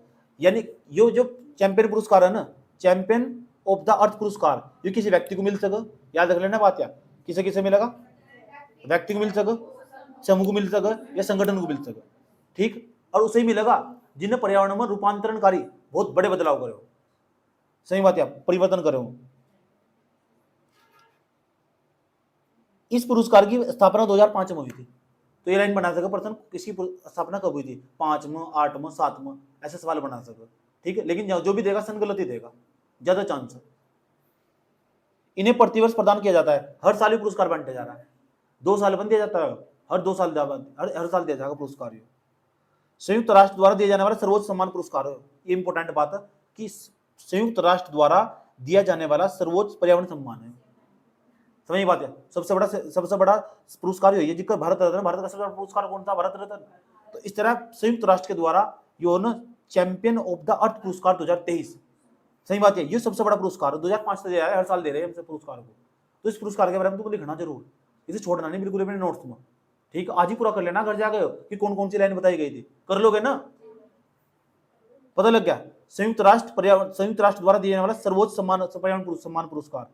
इसके तहत सरकारों, सिविल सोसाइटी और निजी क्षेत्र के उत्कृष्ट नेतृत्व को कार्यों के सम्मान दिया जाता है। पता लग गया किसे किसे सम्मान मिलेगा, सिविल सोसाइटी के व्यक्ति हो सके, कोई निजी क्षेत्र के व्यक्ति हो सके, उसे किसी को सम्मान मिल सके। तो पर्यावरण के क्षेत्र में जो भी बढ़िया काम कर रहे हैं ना, कोई कंपनी हो सके, कोई व्यक्ति हो सके, उसे ये सबसे बड़ा सम्मान है संयुक्त राष्ट्र के द्वारा। नाम क्या है इसके पुरस्कार का, याद करो, चैंपियन। कौन सी संस्था जो से दे रही, यूएनईपी, याद रहे ये बात है, ठीक। कब से दे रही, ये किसी केवल एक ही व्यक्ति को मिल सका, सरकारी संस्थाओं को मिल सका, केवल सरकारी संस्थाओं, केवल तो वैसे भी गलती हो, तो मान के चलना ना। 2023 के पुरस्कार प्लास्टिक प्रदूषण को खत्म करने के प्रयासों के लिए दिए गए घोषणा की गई है। 4 श्रेणियों में पुरस्कार विजेता इस प्रकार है। अब 4 श्रेणियों में पुरस्कार विजेता, इसे छोड़ दो, किसी काम का नहीं, कचरा सारा का सारा नीचे छोड़ दो। अगर पूछा जाने का नाम पूछा जा सके, ये हर साल बदलते रहे ना, ठीक है। तो हर साल बदलते रहे, मैं क्या लेना, वो पूछना चाह रहा था, पता भी नहीं ऐसा कोई पुरस्कार मिला। ये बहुत बड़ी बात है, एक सर्वोच्च सम्मान पुरस्कार है। नाम क्या है इसका पुरस्कार का, कब शुरुआत हुआ, और कौन सा पुरस्कार है, सर्वोच्च सम्मान पुरस्कार, कौन से मामले में, पर्यावरण के मामले में। बस इतना ही बात है, और क्या है यार, वो तो टाइम नहीं पास करे करते, देख रहे दिमाग की कैपेसिटी कितनी थी, कैपेसिटी याद करने की। सल्फान, ये नाम पूछेगा, बड़ी इंपॉर्टेंट चीज, विजन के टेस्ट में होगा, ऐसे टेस्ट, ये नाम दे देगा, पूछा क्या बीमारी है, इसे समझ लो क्या है वो, ठीक। हमारे यहाँ एक एनजीटी है, ठीक, देखो हमारे यहाँ एनजीटी है, नेशनल ग्रीन ट्रिब्यूनल ने केंद्र सरकार और कर्नाटक और केरल को एक नोटिस जारी करा। किसने जारी करा है, एनजीटी ने, नेशनल ग्रीन ट्रिब्यूनल, राष्ट्रीय हरित अधिकरण, कब बनाया गया था, 2010 में। केंद्र सरकार, कर्नाटक और केरल को एक नोटिस जारी करा गया। किसे जारी करा है, केंद्र सरकार को। यह नोटिस केरल के कासरगोड जिले के मिंचीपाड़ू के पहाड़ी क्षेत्र में एंडोसल्फान की डंपिंग करने की शिकायत मिलने के बाद जारी किया गया है। ये एक प्रकार का केमिकल है और ये कीटाणुनाशक में काम आवा। और उसने पता क्या कर रहे, एक पहाड़ी पर जाकर केरल के अंदर उसे बड़ी मात्रा में भर दे रहे, तो वहां के डंपिंग करने का मतलब वहां को नुकसान पहुंच जाएगा। फिर अगर नुकसान पहुंच जाएगा तो समस्या खड़ी हो जाएगी, आसपास की बायोडिजेस्टिविटी, तो यही बात है, जैव विविधता को नुकसान पहुंचा देगा। इसलिए जो एनजीटी है ना, वो बहुत सतर्क है, नेशनल ग्रीन ट्रिब्यूनल है, उसका काम ही ग्रीन ट्रिब्यूनल, राष्ट्रीय हरित अधिकरण, पर्यावरण का पूरा ध्यान रखना। वो पर्यावरण के मामले में एक बड़ा एक कोर्ट है जो 2010 में बना था, पर्यावरण के सारे मामले वहीं जाओ एनजीटी के पास। और जब एनजीटी के पास भी नहीं मामला सुनवाई होती है ना, वहां भी केस हार जाओ तो फिर बार जाना पड़ा सुप्रीम कोर्ट के पास। इससे क्या हो जा, इससे सुप्रीम कोर्ट पर जो बोझ पड़ रहा था ना केस का, वो कम हो जा। सही बात है, नहीं तो फिर एक जोली LLB 2 नहीं बनने की, जोली LLB 3 बन जाएगी। देखिए जोली LLB 2 देखिए तुमने, नहीं यार सच में देखिए तुमने, जोली LLB 2 देखी तुमने, चप्पल लेकर बाहर हटा क्यों देखी तुमने, अक्षय कुमार की जोली LLB नहीं देखी पहले,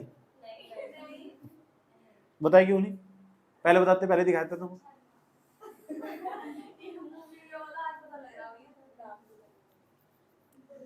एंडोसल्फान, देखो एंडोसल्फान एक ऑर्गेनोक्लोरीन कीटाणुनाशक है, तो एक प्रकार का कीटाणुनाशक है, कीटाणुओं का विनाश करने वाला है वो। इसका इस्तेमाल अलग अलग प्रकार की फसलों में लगने वाले कीड़ों घुनों को नियंत्रित करने के लिए किया जाता है। इन फसलों में सोया, क्या लिखा हुआ, सोया, चावल, गेहूं, सब्जियां, फल, नट्स, कॉफी, तंबाकू, कपास आदि। पता लग गया? दोबारा फिर पढ़ो, क्या है, क्या है? कीटाणुनाशक है, ऑर्गेनो क्लोरीन तो मिला हुआ, अलग अलग प्रकार की फसलों को कीड़े मारने के लिए इसका उपयोग हो। कौन कौन सी फसल में? सोयाबीन में, चावल में, गेहूं, सब्जी में, फल में, नट्स में, तंबाकू में आदि लिखा हुआ ना, तो इन्हें याद करने की कोई जरूरत नहीं है। वो जो है क्या है, एक प्रकार का कीटाणुनाशक है। क्यों चर्चाओं, पता लग गया चर्चाओं में क्यों? क्योंकि एनजीटी ने क्या कहना, नोटिस जारी करा, इस पर रोक लगाओ, इसकी बहुत डंपिंग हो रही है। केंद्र सरकार को भी कहा एनजीटी ने, कर्नाटक को भी कहा, केरल को भी कहा, और सुधर जाओ। क्या नाम है इसका? एंडोसल्फान। इसका प्रयोग बंद कर दो। क्या तुम कीटाणु मारने के लिए, पर्यावरण को नुकसान पहुंचा जाएगा। पता लग चुका है? तो तुम्हें क्या करना, इसका नाम लिख लेना एंडोसल्फान का, और ये कीटाणुनाशक। अरे एक लाइन में 1 न्यूज लिख लेनी, क्या न्यूज है बस। और ये इस स्थान का नाम भी पूछ सको तुमसे, केरल के कारसोगोड जिले के मिनचिनपडावु। ये कहां से पड़ा? केरल में, बस केरल में पढ़ो। हाँ, हो क्या रहा है, भी समझ लो। एंडोसल्फान के हानिकारक प्रभाव क्या है भैया? इससे प्रजनन क्षमता में कमी आ रही। उसके बाद क्या हो रहा है? तंत्रिका तंत्र को नुकसान पहुंचा रहा है, कैंसर का खतरा बना हुआ। किसका? पेट्रोलियम कोक या पेट कोक लिखा हुआ, ये भी ये शब्द भी पूछा जा सकता। पेट्रोलियम कोक या पेट कोक क्या है? सुप्रीम कोर्ट ने वायु गुणवत्ता प्रबंधन आयोग, तो यहां तो सवाल बनेंगे, याद रखना बात। या सुप्रीम कोर्ट ने वायु गुणवत्ता प्रबंधन आयोग को अत्यधिक प्रदूषणकारी पेट कोक के विवरण से संबंधित मुद्दों पर विचार करने के निर्देश दिए। सुप्रीम कोर्ट ने से कहा वायु गुणवत्ता प्रबंधन आयोग को, ठीक, पेट कोक, इसे क्या हो, पेट कोक का मतलब समझ लो क्या है? पेट्रोलियम कोक है। पेट्रोलियम तो निकलने वाला पदार्थ, एक प्रकार का कार्बन केमिकल, एक प्रकार का कार्बन युक्त ठोस सामग्री है। इसे अंतिम क्रैकिंग प्रक्रिया के से प्राप्त किया जाता है। क्रैकिंग प्रक्रिया उष्मा आधारित केमिकल इंजीनियरिंग प्रक्रिया है, लिखा हुआ। तो ये इतने पूछेगा तुमसे, क्या बलाओ, किससे संबंधित है? तो ये पूछेगा पेट कोक क्या है, तो पहचान लियो, अच्छा Coke, pet coke, petroleum match कर रहा है, ऐसा करके उसके करीब पहुंच जाकर तोड़ तोड़। पेट्रोलियम कोक पता लग चुका? चलो, और कुछ नहीं है। अगली लाइन में बहुत इंपॉर्टेंट है, इसमें जितने वर्ड आ रखे हैं सारे, ये सारे इंपॉर्टेंट है, जो हार्ड से वर्ड दिखाई दे रहे हैं तुम्हें। ये क्या? पॉलीएथेलीन, पॉलीएथिलीन टेरिफ्थेल्ड डिग्रेडिंग एंजाइम, लिखा हुआ नहीं लिखा हुआ? शोधकर्ताओं ने पहली बार गहरे समुद्र में एक सूक्ष्मजीवी में पैट 46 की खोज की है। इतना ही लिख देगा पैट 46 क्या है। तो तुम जब नोट्स बनाओगे ना, अभी घर जाकर इसमें लिखोगे तो नहीं, पैट 46 क्या है, सही बात यार। पैट 46 क्या है? तो पैट 46 का पूरा नाम लिखा हुआ है, देखो क्या लिखा है पैट 46 का पूरा नाम, पॉलीएथिलीन टेरिफ्थेल्ड डिग्रेडिंग एंजाइम, एक प्रकार का एंजाइम है। पैट एक प्रकार का हल्का प्लास्टिक है, ठीक। तो पता क्या है, ये एंजाइम जो बनाया ना, जो हल्के प्लास्टिक को खा जाएगा। पैट 46 नाम का प्लास्टिक बनाया, हल्के प्लास्टिक को खा जाएगा। किसे खा जाएगा? खाद्य पदार्थों, सॉफ्ट ड्रिंक, जल और पेय पदार्थों की पैकिंग में व्यापक रूप से उपयोग किया जाता है। तो कहां उपयोग करेंगे सर? खाद्य पदार्थों में, सॉफ्ट ड्रिंक में, पेयजल में, इसे पैकिंग में यूज करेंगे सर। तो जो हल्का प्लास्टिक होगा ना, उसे खाने का काम करेगा। पैट 46 नाम है उसका। क्या नाम है? किसने बनाया? शोधकर्ताओं ने। याद रहेगी बात? क्या इतना पूछेगा, किसे खाने का काम करेगा? हल्के प्लास्टिक को। बस पैट 46 का नाम याद रखना। पैट 46 का नाम क्या है? Polyethylene terephthalate degrading enzyme. छोटा छोटा करके, बहुत नोट छोटा छोटा करके बना लेकर, और डेली रिवीजन मारेगा सर। रिवीजन मारने की दिक्कत नहीं खड़ी होगी। ग्रेट पैसिफिक गार्बेज पेज, लिखा हुआ नहीं? ग्रेट पैसिफिक, पैसिफिक का मतलब क्या? प्रशांत महासागर। गार्बेज पेज, ये पता क्या है? प्लास्टिक का बहुत बड़ा एक कचरा जो प्रशांत महासागर में जाके इकट्ठा हो चुका है। ये बहुत नुकसान पहुंचाएगा। इसका इमेज देखना तुम, अभी तुम्हारे पास मोबाइल फोन है, इसका नाम डाल लो और इसकी इमेज पे जाके देखो, तुम देखोगे ना तो हैरान हो जाओगे। ये नाम डाल लो, ग्रेट पैसिफिक गार्बेज पेज, डाल लो ग्रेट, देखो उसको कचरे को, देखो कितना मजा आएगा। तुम नाम डाल कर देखो उसका, डाले इसमें।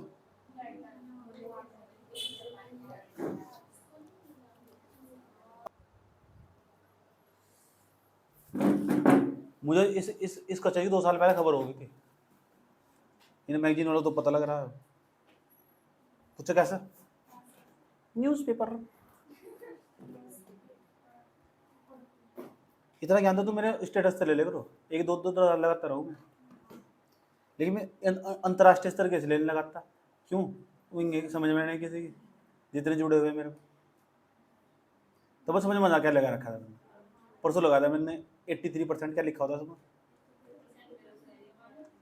क्या था वो, क्या लिख रखा था मैंने उसमें इंग्लिश में?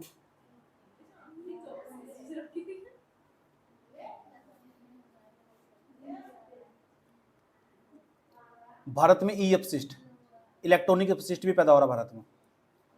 विद्युत और इलेक्ट्रॉनिक उपकरण और उसके उनके हिस्से जो उपयोग में नहीं रहते हैं उन्हें ई अपशिष्ट कहा जाता है।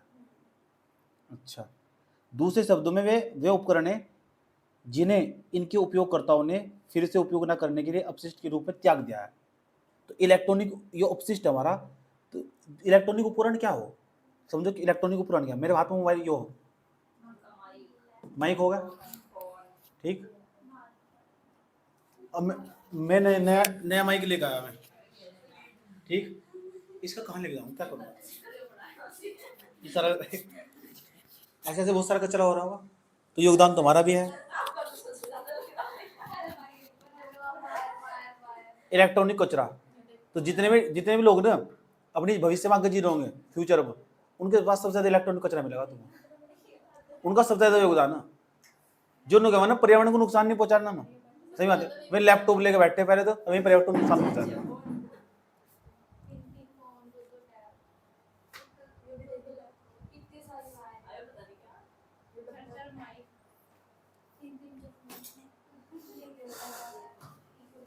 क्या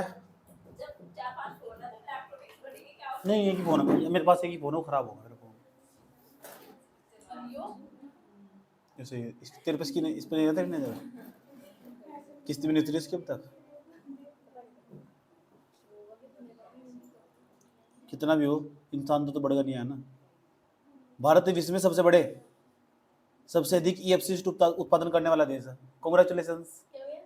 सबसे ज्यादा इलेक्ट्रॉनिक अपशिष्ट पैदा करने के मामले में पहले नंबर, तीसरे पे आ गया क्या? अच्छा, ई अपशिष्ट उत्पादन करने वाला देश है तीसरे स्थान पर, पहले और दूसरे स्थान पर पूछेगा, पहले पर चीन और दूसरे पर अमेरिका, लेकिन भारत का जरूर स्थान है, ठीक, उल्टा सीधा करके लिख देगा पहले पर हम, अच्छा पहले दे रखा था, ऐसा करके लिख देगा, तो जो लाइन पर्सन है वही लिखो बस सीधा, ठीक।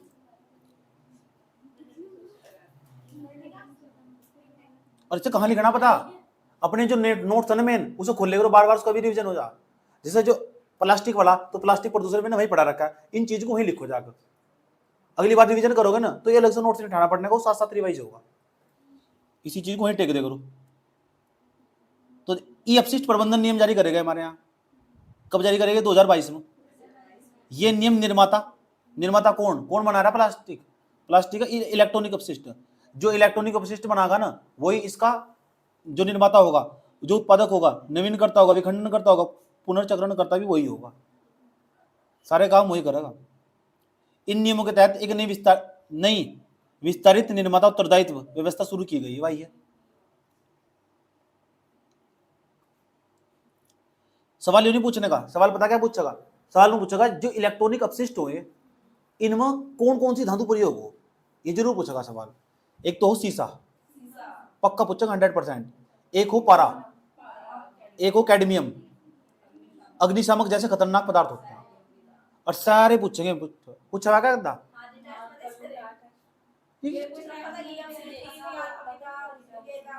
तो ये मैं 2 दिन पहले पढ़ाया था, तो फिर तो बहुत सारे सवाल हो जाते हैं।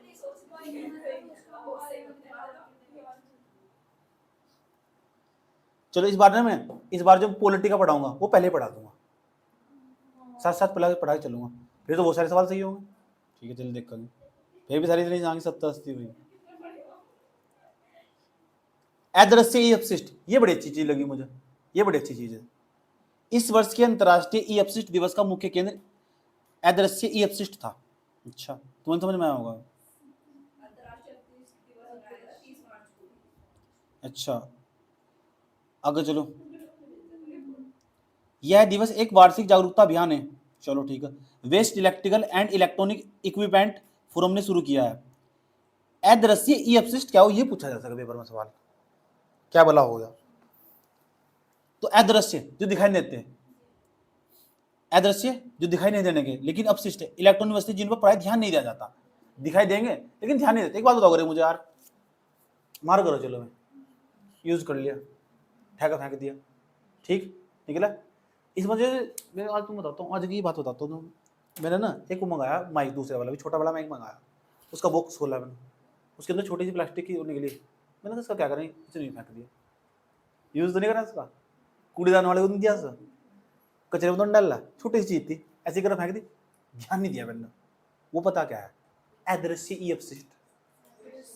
ऐसा बहुत सारा प्लास्टिक आसपास जो यूज हो रहा होगा, ऐसा बहुत सारा प्लास्टिक जगह नहीं, छोटा छोटा जो छोटा छोटा प्लास्टिक है जो आसपास है।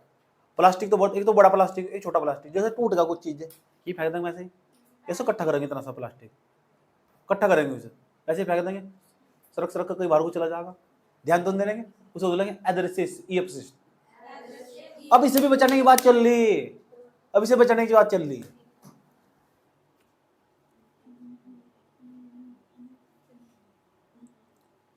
इसमें क्या क्या हो, इसमें शीशा भी होगा, पारा भी होगा, कैडमियम भी होगा, फ्लेम रिटार्डेड और खतरनाक पदार्थ होते हैं इसमें, वही सब चीजें जो ऊपर है। ये भी बड़ा अच्छा, क्या नाम है उसका, जीरो वेस्ट के लिए one stop centre, zero waste के लिए वन स्टॉप सेंटर। सरकार रिड्यूस रिसाइकल रीयूज, ये बहुत अच्छा नाम है, 3R तकनीक बोल रहे, 10वीं क्लास में पढ़ा था मैं। रिड्यूस रिसाइकल रीयूज क्या मतलब है उसका, रिड्यूस का क्या मतलब है, कम से कम उपयोग करो ना यार।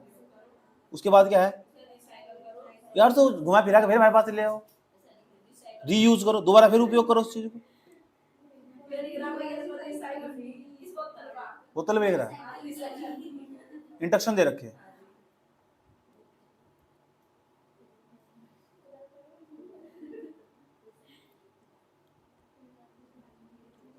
ये देखो यहाँ से स्वच्छ भारत मिशन के तहत ना एक अभियान चला रखा है, मेरी लाइफ मेरा स्वच्छ शहर, my life my clean city, देखा नहीं। ऐसे तो देखना हो तुम इसका एक हिस्सा, जैसे तुम जाओगे ना रुड़की के पास, वहां लिखा हुआ आई लव रुड़की, इसी का भाग हो स्वच्छ भारत मिशन का ही। I love Ghaziabad, I love Moradabad ऐसा लिखा नहीं, तो सिटी का नाम लिख कर रखा नहीं, माई क्लीन सिटी, उसी के तहत है। देहरादून, वहां क्या करने गई तू कल? अंतरराष्ट्रीय कन्वेंशन संध्या और पहले, यहां तो पक्का सवाल पूछेगा, पारे वाला सवाल, मिनी माता वाला सवाल आने वाला तय है, कभी भी बोला क्या टेस्ट बता गए हो, कल तक आए हो तुम्हें, कल एक दिन पहले पढ़ाया था, तो कहां पहुंच जाते थे आज, 5-10 क्वेश्चन तो सारे वैसे ही बच गए थे। अन्याय है। तो पारे पर मिनी माता भी समय, पारे को खत्म करना, पारा खतरनाक चीज है, जितने भी इलेक्ट्रॉनिक उपकरण यूज कर रहे हैं ना, सब मतलब लाइट निकलेगा, शीशा, बिजली संयंत्र तो निकलेगा, यस शीशा निकलेगा वहां था, हाँ निकलेगा बिजली संयंत्र, बिजली संयंत्र बहुत बड़ा, तुमने सोचा वहां कोयले को जला के बिजली बनाई जा रही है, इतना बड़ा प्लांट, तुम्हें घूमने में कितना टाइम लग जाएगा वहां बताओ, अगर मोटरसाइकिल तो घुमाओगे कितने 2-3 दिन, जहां बिजली बनाई जा 7-8 मिनट लगे वहां घूमने में मोटरसाइकिल आराम से। तो बिजली घर हो जहाँ पत्थर से रखे, ठीक है, और वो पावर हाउस हो, जहाँ नदी में निकल के जाओ, वहाँ क्या करने गई तू? अच्छा वीरान तो है, तुम घर तो नहीं बैठा, पढ़ाएंगे बेचारे को। पारे पर मिनी माता विषय में, पारे पर मिनी माता विषय में, ये मिनी माता, पारे पर मिनी माता, मिनी माता क्यों नाम रखा है बताऊंगा अभी। मिनी माता कन्वेंशन के पक्षकारों का 5वां सम्मेलन, अच्छा पक्षकारों ने, ये मिनी माता कन्वेंशन क्या है इसके बारे में आ जाओ नीचे, यहाँ तो सवाल पूछेगा।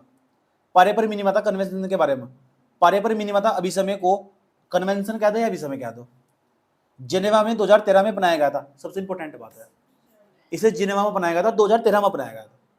इस सवाल पूछा जाएगा, याद रखना बात। यार पारे को कम करना चाह रहे थे हम, पहला कन्वेंशन तो 2013 में हो जाएगा उसका, जब 2013 में अपनाया, यह संधि 2017 में लागू हुई, भला अपनाया भले ही से 2013 में गया हो, यह संधि लागू कब हुई? मानव स्वास्थ्य और पर्यावरण को पारे के प्रतिकूल, मानव स्वास्थ्य और पर्यावरण को, मानव स्वास्थ्य को बचाना और अपने पर्यावरण को बचाना, बचाना किसका? पारेत। पारा क्या हो? मरकरी, मरकरी हो पारा, मरकरी तो हो पारा है जी।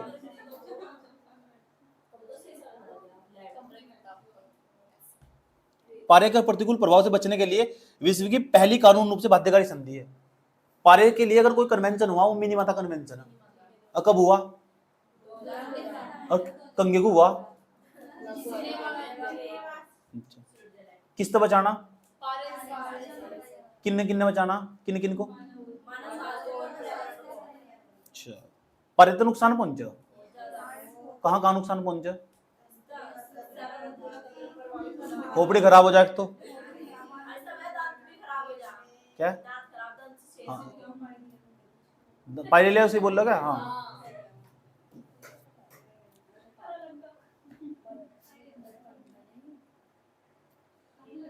इस अभिसमय का नाम मिनीमाता क्यों रख रखा है? इस अभिसमय का नाम जापानी शहर मिनीमाता के नाम पर रखा गया है। पता लग चुका?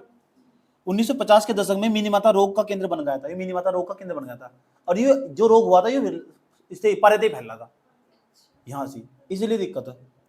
मिनीमाता रोग पारे की गंभीर विषाक्तता के कारण होने वाली तंत्रिका तंत्र की बीमारी थी, इसीलिए नाम मिनीमाता पड़ गया। समझ में आ गया? मिनीमाता किसकी माता? मिनीमाता की बात कब हुई? जब मैंने 10वीं पास करी। ठीक, क्या इससे याद आ जाएगा तुझे।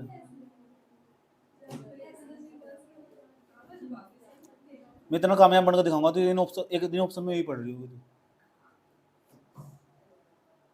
समझ में आया? समझ में नहीं आया? पल्ले नहीं पड़ी दिक्कत बात।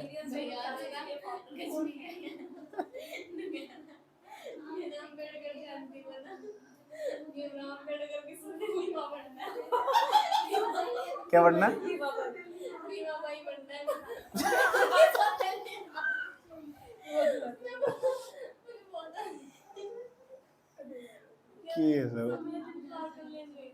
एक 144 पुरस्कार 128 ने हस्ताक्षर कर दिए। भारत ने 2018 में इसकी भी पुष्टि गई है, रेटिफाई कर दिया भारत ने भी, कर दिया भारत ने भी साइन 2018 में।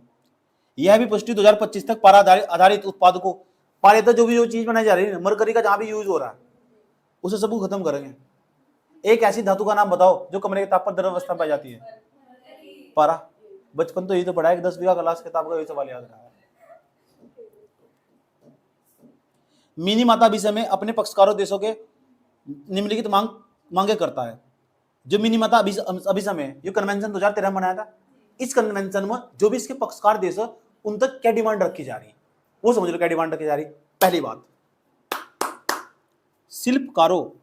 शिल्पकारियों एवं छोटे स्तर के सोने की खदानों में पारे के इस्तेमाल कम करना। अब का सवाल पता क्या पूछेगा? पारे का स्रोत क्या हो? तो ऑप्शन में जरूर होगा सोने की खदान। टिक लगा दियो, हाँ सही है, सोने की खदान तो निकला। कभी हाँ सोना वो तो संतरवस्था में पाई जा, पारा निकलेगा नहीं निकलेगा? वहां तक निकलेगा भाई या निकलेगा? उसके बाद आगे बताओ। तो खदानों में पारे के इस्तेमाल कम करना, जहां तक संभव हो सके पूर्ण रूप से समाप्त करने का प्रयास करना। सोने को निकालते वक्त हम सोने की खदानों के अंदर तक पारे का इस्तेमाल करते हैं सोने को निकालने के लिए। पारे का कोयले से संचालित विद्युत संयंत्रों में औद्योगिक बॉयलरों से आदि के पारे से के वायु में उत्सर्जन की नियंत्रित करते हैं, वायु में उत्सर्जन को नियंत्रित करते हैं। तो वायु को कंट्रोल करने के लिए हम पारे का इस्तेमाल करते हैं जहां कोयला संयंत्र हो जो, ठीक, जहां बिजली बनाई जा। और कहां इस्तेमाल कर रहा है पारे का? बैटरी में, स्विच, लाइट। पारे का इस्तेमाल और पता कहां हो? फेस वॉश में। पारे का जैसे नहीं होता फेस वॉश, पारा। हाँ तो तेरा जो फर्स्ट लेयर सेकंड लेयर हटानी हो, कीटाणुनाशक में भी इसका इस्तेमाल हो। दंत, हाँ फिनिशिंग में पता मुझे, फाउंडेशन ही पता। उसके बाद स्क्रब हो, स्क्रब इसमें तो लास्ट में हो। एक हो रहा है। पहले सुन तो ले, मेरा दोस्त यही काम करे, मैं पहले तो देते जानकारी मुझे आए दिन वो बताता रहा। स्क्रब वो अलग अलग हो। अब स्क्रब अरे यार फिनिश स्क्रीन में आया एक, जब हम कह रहे हैं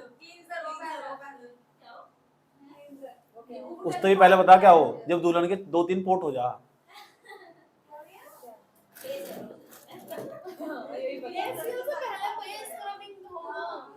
इतनी जानकारी नहीं है तुम खुद ही मुंह धो लो, तुम खुद ही मुंह धो लो भाई।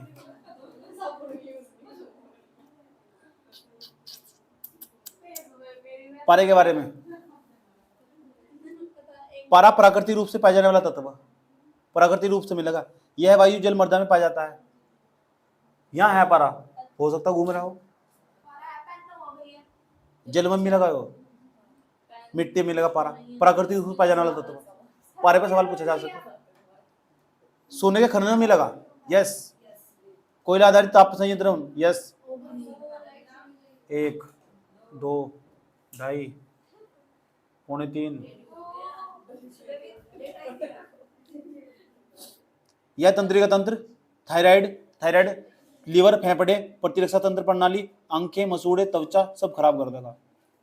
WHO ने प्रमुख लोक स्वास्थ्य चिंता शीर्ष स्थानों में 10 रसायनों में से एक। WHO का नाम सुना है, वर्ल्ड हेल्थ ऑर्गेनाइजेशन। उसने कहा जो दुनिया में 10 सबसे बड़े रसायन है ना, जो पूरी दुनिया को नुकसान पहुंचा रहे, उसमें तो 10 में एक पारा भी है। पारा और काम होगा सरारा, नहीं सारा, सरारा। इसकी जोखिम में सुरक्षित स्तर की कोई जानकारी नहीं है। रसायनों के संबंध में संयुक्त राष्ट्र का वैश्विक फ्रेमवर्क आया, नहीं आया? कितनी न्यूज रहेगी और बस हो लिया प्रदूषण समाप्त। 1-2 न्यूज हो रहेगी। ये बात बताओ समझ में आई नहीं आई? चलो पारे के बारे में थोड़ी सी बात कर लेते हैं। मिनीमाता कन्वेंशन कब हुआ? लागू कब हुआ है? भारत कब जोड़ा? 2018 में इसकी पुष्टि करी भारत ने। ठीक है, बन गई, बस बुझ गई। मिनीमाता क्या है? जापान का शहर, जापान का शहर। उसके नाम पे इसका नाम क्यों पड़ा? क्योंकि वहां भारत की बीमारी फैल गई थी, लोगों की खोपड़ी खराब हो गई थी, वहां तंत्रिका तंत्र प्रभावित हो गया था। ठीक, पता लग चुका? यस और नो? अब मैं तुमसे पूछूं, बताओ पारा कहां से निकलेगा? सोने की खदान से निकलेगा? वायु से निकलेगा? वायु से? मिट्टी में से निकलेगा?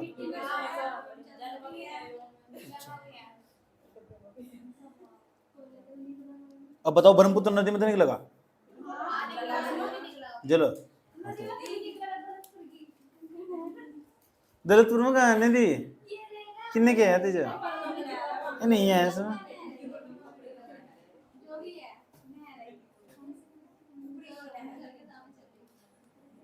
एक पूरा जितने भी केमिकल है ना, यूनाइटेड नेशन ने पूरा का पूरा एक फ्रेमवर्क तैयार कर दिया उसका। जितने भी केमिकल है जो नुकसान पहुंचाएंगे पूरी दुनिया को। ठीक है, इसे पढ़ो कर। एक जर्मनी के बोन में, बोन शहर कहां पड़ेगा? बोन के अंदर ही पहली मीटिंग हुई थी कोप की, याद है? कोप का नाम कॉमन जो टर्मिनोलॉजी है ना, वो तो तेरी वैसे ही जुबान पे याद होगी। अब तो तुम तैयारी में आगे जाने से खाएगा। ठीक, इतना याद करने का सोचो। जो पहली बार तैयारी में आगा उसे कोप का नाम है बता, क्या है कोप का बीमारी? अब तुम्हारे सामने कोई कोप का नाम लेगा ना, सारी हिस्ट्री दिमाग में घूम जाएगा। चेक कर हुआ था जब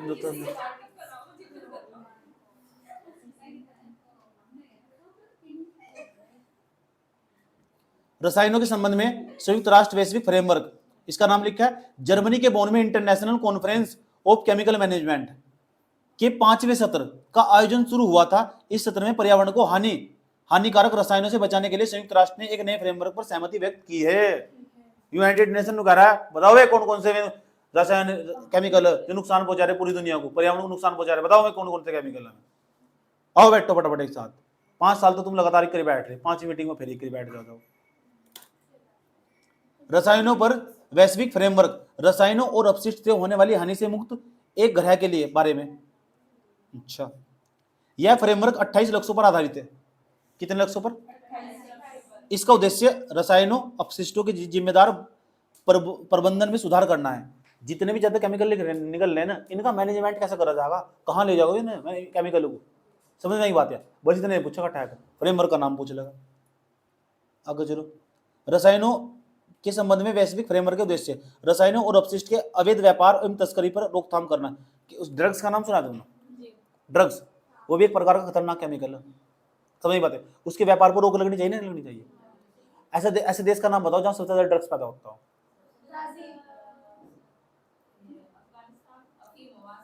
सबसे ज्यादा ड्रग्स हो अफगानिस्तान में, और फिर जो व्यापार हो उसका ट्रेड हो वो हो बांग्लादेश के रास्ते होते हुए म्यांमार में। अब भारत में लोग सप्लाई करके लेके जा। अगर तू ड्रग्स इतना इतना सा ड्रग्स का इतना बड़ा पैकेट पहुंचा देगी ना तो समझ जाओ तू लाखों करोड़ों की मालिक हो जाएगी। तो ये पहुंचाना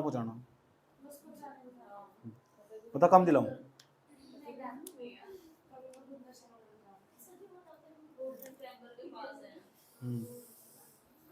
इसे हम गोल्डन ट्रायंगल बोल लो।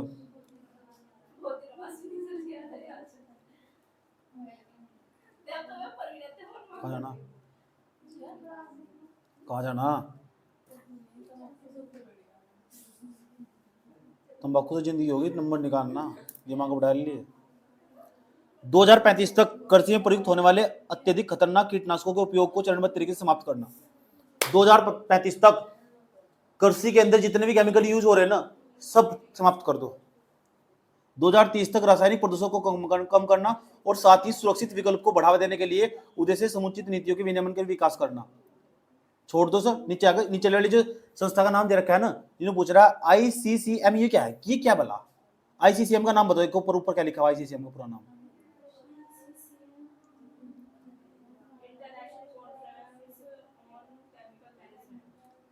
लिखा हुआ इंटरनेशनल कॉन्फ्रेंस। कब बनाया गया था सर? 2006 में। कब बनाया गया? या 3-4 कन्वेंशन लिखे हुए हैं खतरनाक रसायनों के लिए, कन्वेंशन या अभिसमय लिखे हुए हैं। इनकी मैचिंग पूछ लो, याद रखना बात। याद रखना सबसे ज्यादा इनकी मैचिंग पूछा कौन सा कब हुआ था। ये रसायनों के लिए हुए, ठीक। पहले इसके बारे में समझ लो क्या ऊपर ही हो। मैं पूरा पढ़ता हूं। ICCM ने 2006 में अंतरराष्ट्रीय स्तर पर रसायन प्रबंधन के लिए रणनीतिक दृष्टिकोण अपनाया है। यह रसायन के प्रबंधन को बढ़ावा देने के लिए नीतिगत फ्रेमवर्क है। लिखा हुआ SAICM एक वैश्विक बहुक्षेत्रीय हितधारक और स्वैच्छिक नीति फ्रेमवर्क है। इस आ जाओ तो इनका समाधान करने के लिए क्या करा गया? खतरनाक रसायनों के निपटान के लिए लागू किए गए अभिसमय सबसे ज्यादा दिखाई देंगे तुम्हें। सन पूछ लगा, कभी मैचिंग करवा लगा, खोपड़ी खराब कर दो। बेसल कन्वेंशन हुआ 1989 में। इसमें क्या हुआ था? यह खतरनाक अपशिष्ट की सीमा पर आवाजाही पर नियंत्रण और निपटान के संबंधित है। यह लाइन रट लेना और लिख लेना नोट्स में गई। नुकरा का बेसल कन्वेंशन का बताओ 1989 में। खतरनाक से अपशिष्ट की सीमा पर आवाजाही पर नियंत्रण और उसके निपटान से संबंधित है। एक रॉटरडम कन्वेंशन, ये कब हुआ? 1998 में। यह अंतरराष्ट्रीय व्यापार में कुछ भी अंतरराष्ट्रीय व्यापार कर रहे हो, एक देश से दूसरे देश को कुछ भी भेज रहे हो, खतरनाक जो रसायन और कीटनाशक के लिए पूर्व सूचित सहमति प्रक्रिया को स्थापित करना है। यानी पहले सूचना देनी होगी तुम हमारे यहाँ इस देश में ये वाला केमिकल भेज रहे। समझ लो रॉटरडम कन्वेंशन क्या है। बार बार पूछेगा ये कौन सा कन्वेंशन है, मैचिंग कर तुम्हारी खोपड़ी खराब हो जाएगी, पता नहीं कहां से आ रहा है, हमने पढ़ाई नहीं दिखा। पता लग चुका है? अंतरराष्ट्रीय व्यापार में कुछ खतरनाक रसायनों और कीटनाशकों के लिए पूर्व सूचित सहमति, पहले सूचना दो तब हमारे देश में इस तरह के केमिकल भेजो। कुछ भी भेज रहे हो या हम भी कहीं भेजने हो तो पहले ही सहमति देनी पड़ेगी जब जाकर भेज सके हम। उसके बाद आया स्टॉकहोम कन्वेंशन 2001। ये 2001 में यह सारे लिखने हैं, सारे टोटल। यह दीर्घस्थायी कार्बनिक प्रदूषकों से संबंधित है। यह दीर्घस्थायी कार्बनिक प्रदूषकों से संबंधित है। दीर्घस्थायी कौन से हो? जो लंबे समय तक बने रहेंगे वायु में। कार्बनिक प्रदूषण से संबंधित लिख दिया। एक बेगानी कन्वेंशन, कौन सा? ये होगा बिनान। यह कन्वेंशन फोरम द्वीपीय देशों के में खतरनाक, जो द्वीपीय देश है वहां काम आगा, खतरनाक रेडियोधर्मी अपशिष्ट के आयात पर प्रतिबंध लगाने से संबंधित है। इसमें तो कौन कौन से याद रखना? 3 शुरू के, रट लो 3 शुरू के, कई बार दिखाई देंगे तुम्हें। बेसल कन्वेंशन कब का? 1900। काम क्या है इसका? काम पढ़ो उसके लिए। दूसरा पढ़ो कब का? रॉटरडम कन्वेंशन 1998 का। क्या है? अंतरराष्ट्रीय व्यापार में खतरनाक रसायनों और कीटनाशकों की पूर्व सहमति लेनी पड़ेगी। पहले सहमति लेनी पड़ेगी जब व्यापार होगा इनका। उसके बाद कौन सा? Stockholm convention. ये स्टॉकहोम सम्मेलन नहीं है, कन्वेंशन 2001 पीओपी। ये क्या है? दीर्घ स्थायीकारी कार्बनिक प्रदूषण से संबंधित है। इसे छोड़ दो, बस इतना नहीं याद करे करते, इससे ही काम हो जाएगा तुम्हारा। Incident and traffic database. अंतरराष्ट्रीय परमाणु ऊर्जा एजेंसी है। परमाणु ऊर्जा एजेंसी के अनुसार पुनर्चक्रण वाले स्क्रैप रेडियोधर्मी प्रदूषण का स्तर बढ़ रहा है। रेडियोधर्मी प्रदूषण बढ़ रहा है, ये कह रही अंतरराष्ट्रीय परमाणु ऊर्जा एजेंसी। कौन सा प्रदूषण बढ़ रहा है? ये कैसे बढ़ जो हमारे जो हो ना रेडियो जो रेडियोएक्टिव तत्व निकालने वाले पदार्थ हो, जैसे यूरेनियम हुआ, थोरियम हुआ, सही बात यार, पिंच ब्लेड हुआ, ऐसे तत्व हो हमारे जिसमें तो रेडियोएक्टिव किरणें निकला, अल्फा बीटा गामा किरणें निकलेगी, तो उनसे प्रदूषण बढ़ रहा हो। एक देश ऐसा, पता कैसा, वहां इतने ज्यादा रेडिएशन निकले, इतना ज्यादा रेडिएशन निकला, उसकी जो भी नींद लेगा वहीं सो जाएगा। जैसे रास्ते में कोई जा रहा है ना, तो वहीं पड़ जाओ, शुरुआत कर रहा है, और आधे घंटे तो सोता रहेगा, आधे से 2 दिन बाद सो नहीं उठाएंगे। नहीं समझ में तुम्हें तो नहीं पता। साइकिल चलाने तो चलाते चलाते सो जाएंगे। गूगल पर डाल लो, डाली करे गूगल पर, सबसे अधिक ऐसा देश जहां लोग सबसे ज्यादा सोते हैं।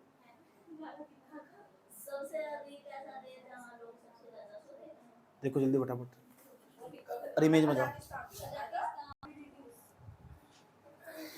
प्रदूषण खत्म हो जाएगा। इसमें एक संस्था का नाम दे रखा है, देखो बहुत मस्ती होगी तुम्हारी। इंसिडेंट एंड ट्रैफिकिंग डेटाबेस, इसका नाम लिखना। अंतरराष्ट्रीय परमाणु ऊर्जा एजेंसी ने ना, ठीक, यू कहा कि रेडियोधर्मी प्रदूषण बढ़ रहा है। चलो एक डेटाबेस बनाया, छोड़ दो, सभी कोई काम नहीं है। इसके बारे में पढ़ना, ITDB। इसकी शुरुआत की गई थी 1995 में। सन गलत ही देगा, छोड़ दो, से कुछ नहीं पढ़ना तुम्हें, ठीक है, छोड़ दो। अब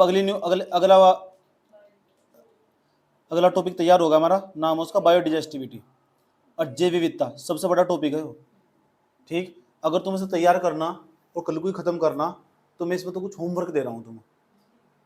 अरे पढ़ना नहीं सर, नहीं करना, फोटो स्टेट निकलवाना इसके कुछ पेज काट कर समझ। और क्या होगा, तुम्हारे लिए आसान नहीं पड़ जाएगी, लिखना नहीं पड़ने का। और कितने सारे पेज हैं, बहुत सारे पेजेस में नीचे से कह लीजिए जैव विविधता वाले सारे निकालने, बताऊंगा कौन कौन से निकालने समझ। जैव विविधता वाले मतलब जब तुम यहाँ पढ़ोगे ना तो तुम्हारा सारा टाइम ही बच जाएगा लिखने का, बार बार से रिवीजन कर लियो।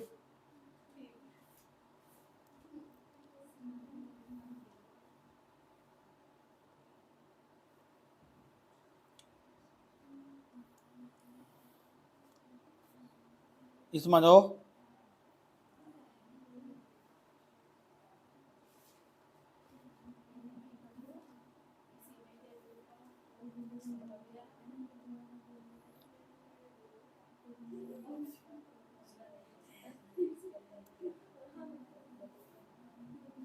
यहाँ तो निकालवाने कुछ पेज हैं। यहाँ लिखा हुआ टाइगर रिजर्व, भारत में बाघ संरक्षण, भारत में बाघ संरक्षण लिखा हुआ। बाघ संरक्षण के बाद भी छोड़ दियो, एक मैप आ गया रास्ते में, पेज नंबर 73 निकलवाना, पेज नंबर 74 निकलवाना, 75 लिख लो, पेज नंबर 73, 74, 75 अपने आप निकाल देगा, मैं एक दिन भेजियो अपने आप निकाल देगा। 73, 74, 75, 76, 76 के बाद 77, 78, 79, लिखना नहीं पड़ने का बिल्कुल भी, कुछ भी टाइम बच जाएगा। 79 के बाद 80 हो गया, 80।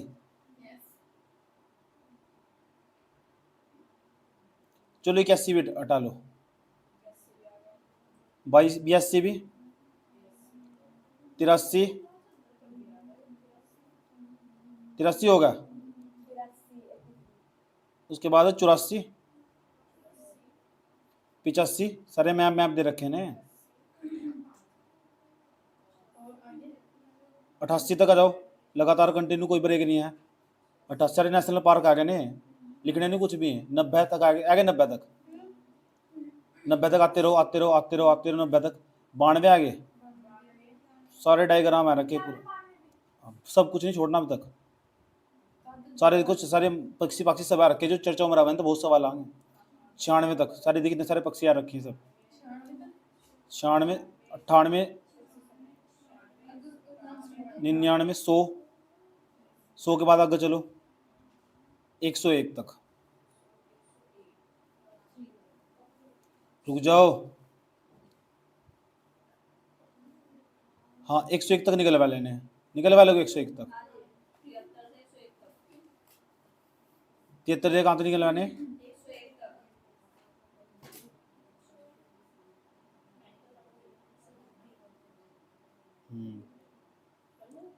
73 लेके 101 तक निकल वाले।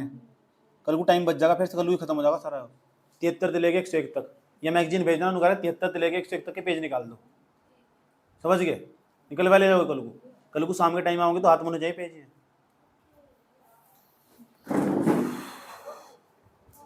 हाँ